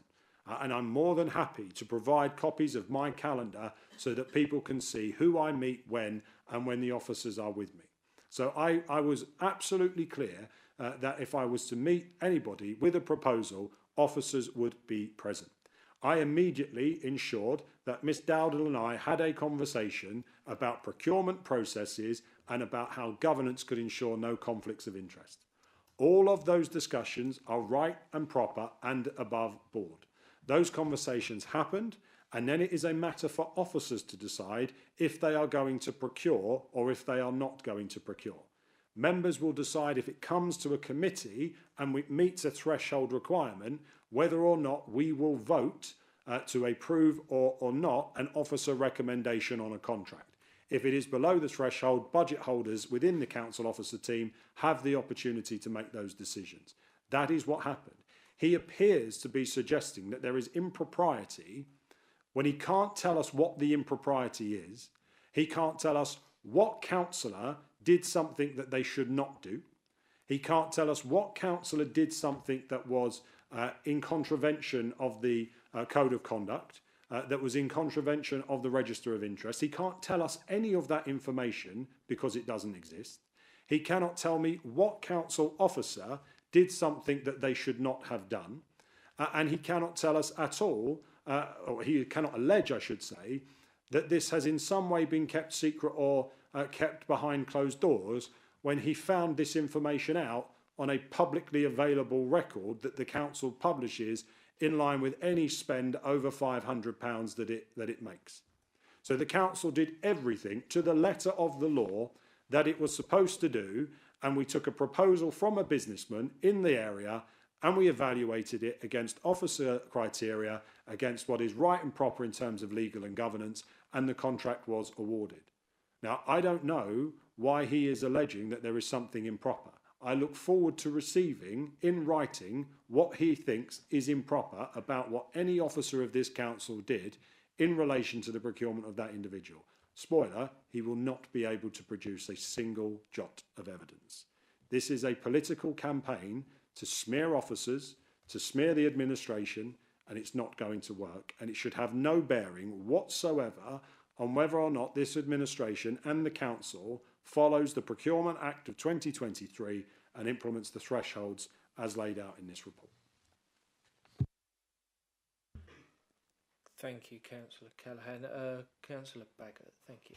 Thank you, Chairman. Yeah, going back to the agenda, my point is, and this is, you know, if you're out in the real world and you want to get your kitchen done, or you want to get a new gardener, or you want to get your guttering sorted, you don't just get a quote and say, I'll go with the first quote, because most people, they will get a second quote to check it. At the very least, they'll get a second quote so they can see whether or not it's in the ballpark or not. So for a local authority, with the resources it has and the job it needs to do, to say, oh yeah, well, up to £30,000, we'll just get one quote, is ridiculous. Nobody in the real world would do that. And that's my point. There should be an ability for us to have, or for officers to have, should I say, a counterbalance at the very least to say that is good value or not. Because if you just got one, you've got nothing to judge it by. And that's where my point is, and I stick by that point, and that's why I would urge the Commission to stick to the £10,000 limit. Thank you. Chair, can I thank Councillor Baggott again for the rationale and reasoning. I will ensure that that is reflected in the debate and the discussion on Thursday when we will bring this to Cabinet. I would just say, regardless of the threshold, our officers do due diligence. Our officers do actually look at things and do their research. It is not the case that there is thousands of pounds flying out the door at the first opportunity somebody comes along with an idea. So I think it would be doing our officers a major injustice to be suggesting that they just read what's written on a piece of paper and say, yeah, okay, great, we'll go with that. There is a lot more that goes into it when it comes to getting value for money. And clearly, as we know, the auditors will all look over every penny that the council spends, and the council must meet the value for money tests as well. So that will all still apply regardless of whatever the threshold is. But I will reflect this on Thursday. But thank you, Councillor Baggott, for your contribution. Andy? Councillor Ansell. Thank you. Thank you, Chair. No, I think so. The points kind of echo the points raised by Councillor Baggett, and I'm grateful that the leader will make sure that these points are heard at the cabinet meeting when it's next held. Certainly for me, kind of sticking on the point of the threshold revisions, and I think part of what I'd like to see is probably some extra kind of reassurance, particularly from Claire, and I think particularly that the points Claire mentioned on the notices I thought were particularly helpful, and I'd be keen for Claire to elaborate on the point she made if she could after my questions. But I think certainly, again, in a way, not to reiterate too much, that the points made by Councillor Baggett, kind of to ask, how can we demonstrate value for money if we aren't necessarily benchmarking quotes from comparisons? And two, I think kind of picking up on the spirit of the discussion on one of the earlier items around generating competition, creating opportunity for local businesses, particularly SMEs that I imagine may be interested in contracts of the size of £30,000 and below, which to me is still a lot of money. And I do believe that, again, there's no such thing as government money. There's only taxpayers' money. It is that discussion we had, kind of creating opportunity for local businesses at odds with those threshold revisions. I appreciate that there is perhaps a lot more comfort that can be given. I appreciate the leader has already spoken on this, and I think gave quite good answers. But yeah, Claire, is there anything extra you can mention in response to, I suppose, those two questions from me, and a bit about the notices that you've already spoken about? Thank you. Of course. Just regarding, first of all, if I address the one written quote and the value for money is still, as you can see from the report, or best value justification is required. There are a number of occasions, just to provide a little bit of reassurance, where we had something called a priced framework. Those price frameworks have already been procured through various different agencies, so that might be Crown Commercial Services or Eastern Shire Purchasing Organisation, and those priced frameworks will set out the pricing that various companies would have tested against. In a scenario like that, we can quite clearly see, I'm just hypothesising here, but if it was at one table at X amount, then we can say, oh, well, that's providing us best value because it's already set out that it's quoted against that framework. And therefore we would say, oh, okay, I can justify the fact that this is providing best value. Sometimes that's also under a schedule of rates or something like that. So best value and that understanding that we're getting value for money for the council is a priority for us, and that's with all procurements, and that's from £0 to obviously above threshold procurements. That's the first point. The second point was around notices. Since the introduction of the new Procurement Act, there's something called the Central Digital Platform, Contracts Finder, that's been in place for a number of years, and Finder Tender. That is all used by ourselves, and we have certain requirements if we are doing an open tender process that we have to go through and put lots and lots of different notices. The new legislation, as many times that we can say, oh, well, it's making things more transparent, it is making it notices and more notices. I've said it on training sessions that hopefully some of you have been at, and certainly through other mechanisms or training sessions that I've provided to staff internally. There's a lot of notices, and that's really just to, once again, go to your third point, to encourage that participation in procurement activity with councils for local SMEs. There is additional requirements under the legislation that we have to consider and go through a process of considering local SMEs or just SMEs as part of any process, any procurement process anyway. And we can encourage that in a number of different ways. If it's an open process, though, it is open to everybody, and we can't limit that. No problem. Thank you, Councillor Ansell. Thank you, Claire. Any other things? If not, we'll move on to number 8. The procurement strategy. Report by Cabinet Member for Regeneration, Jobs and Skills. Who's not here, so I'll do it. This is in front of you. It's the strategy 25 to 2028, updating the 21 to 24 strategy. It reflects, obviously, we've just heard an awful lot about the new Procurement Act, so all of the new regs and responsibilities on the council, the National Procurement Policy Statement as well, and then obviously updates the council's corporate plan and contract procedure rules, which we've discussed.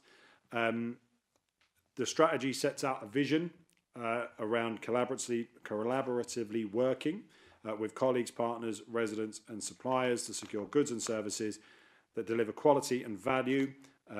I reiterate Basildon first. That is the approach.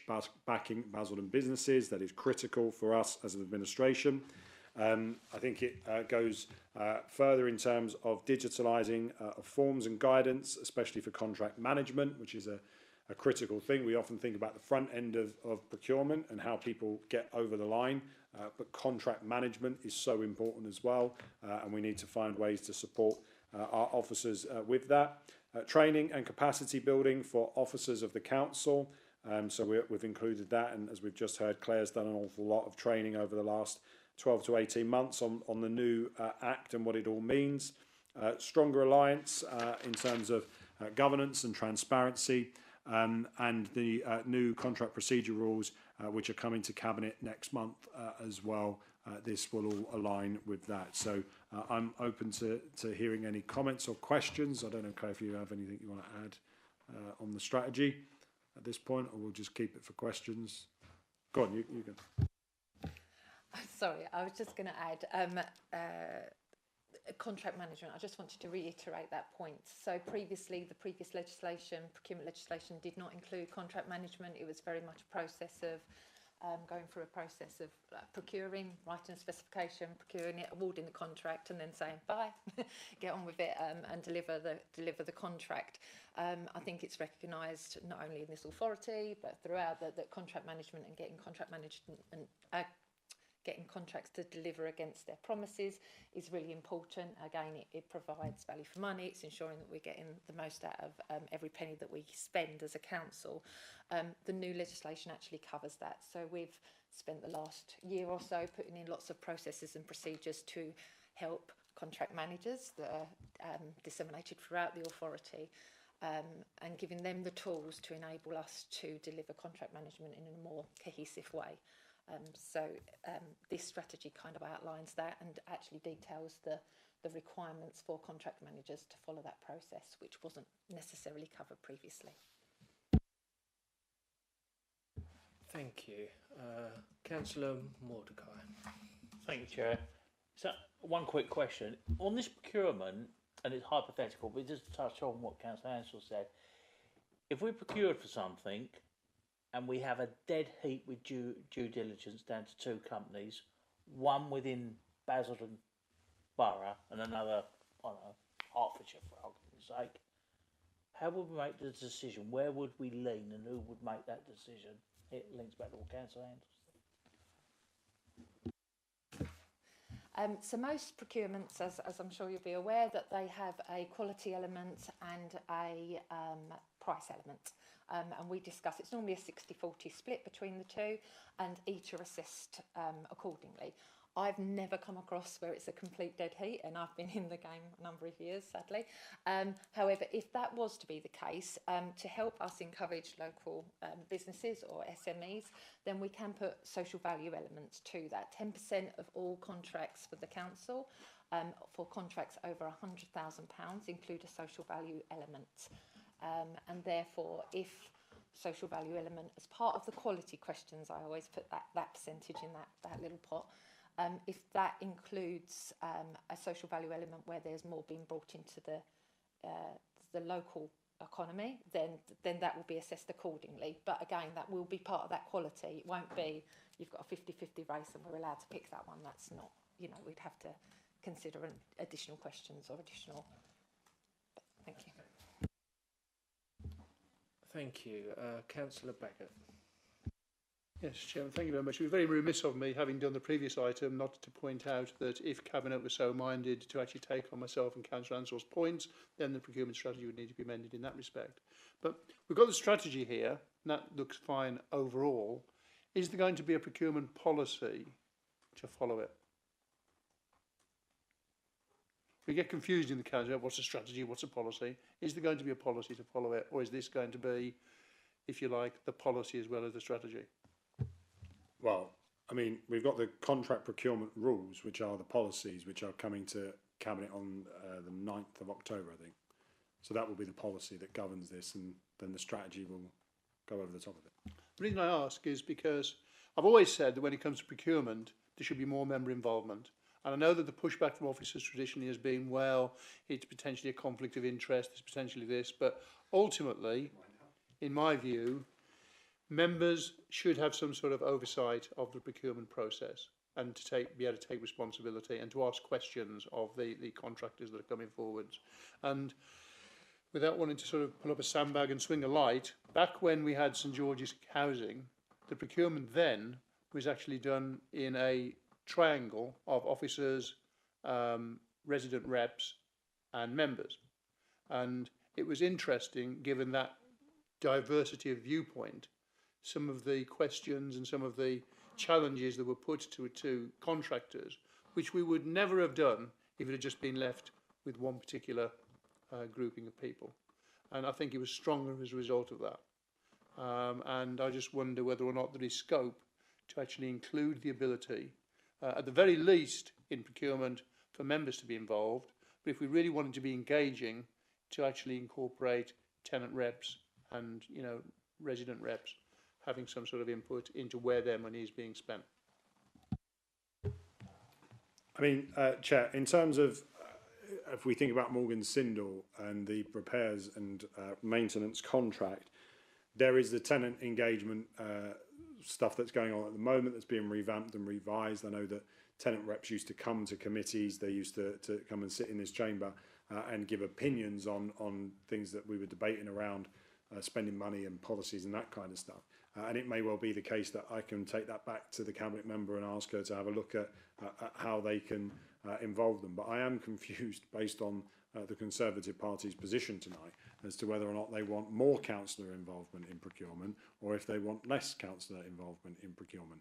Because in decisions where councillors have not been involved and they haven't had any say whatsoever, councillors are being accused of having undue influence and accused of doing things that shouldn't have been done by the leader of the opposition. So I'm slightly confused about that. I would also point out that as the thresholds make clear, that when you reach a certain level, members are involved. It is impossible to go and get given a multi-million-pound contract or whatever it might be from this council without it coming to a cabinet for the cabinet to have a view of it. And I would suggest that there would be pre-decision scrutiny of that report as well. So this committee would have had an opportunity to look at it. So I think it's more a case really of, as these things are materialising over the course of the next 12, 18 months or whatever, you asking for this stuff to be on your forward plans and asking for it to be on the work programme so that you can have a look at it in more detail. But I do think that, you know, the officers are the experts. They are the ones who understand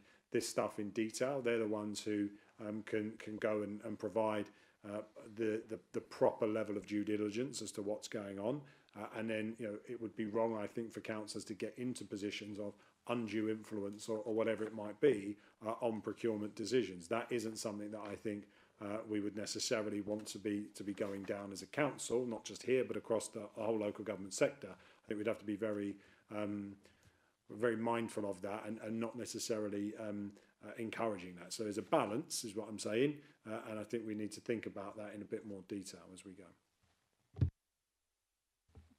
Did you want to come back in? No. Okay, thank you.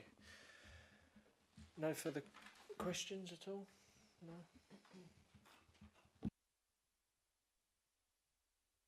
So we're on to our final point of the evening,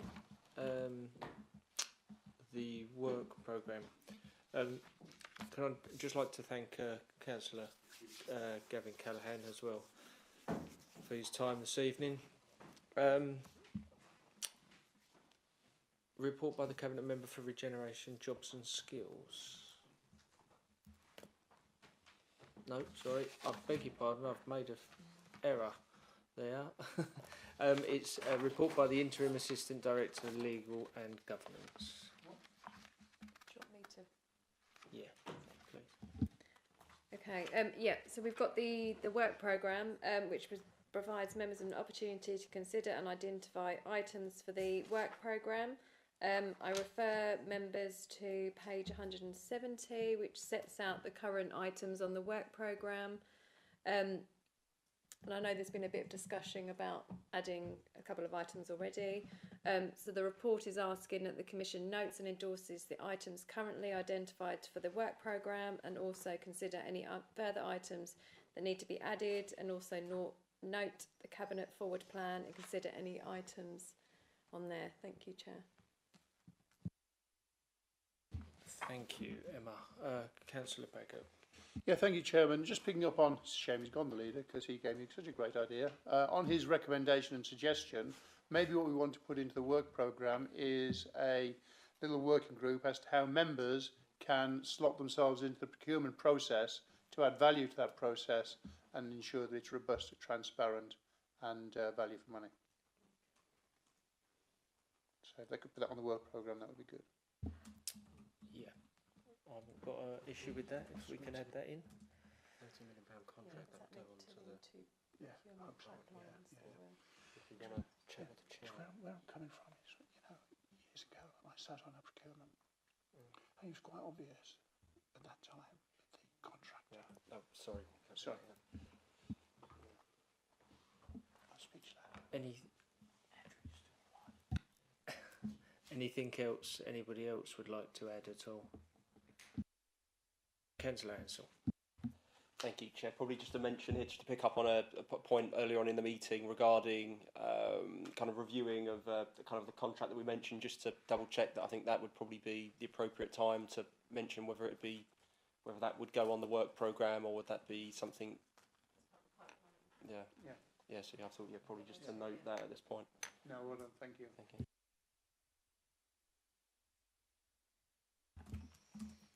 Okay, that's it.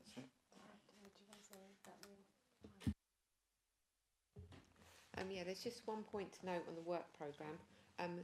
As I understand, when we've been previously reporting the financial position, it normally comes to scrutiny before it goes to Cabinet.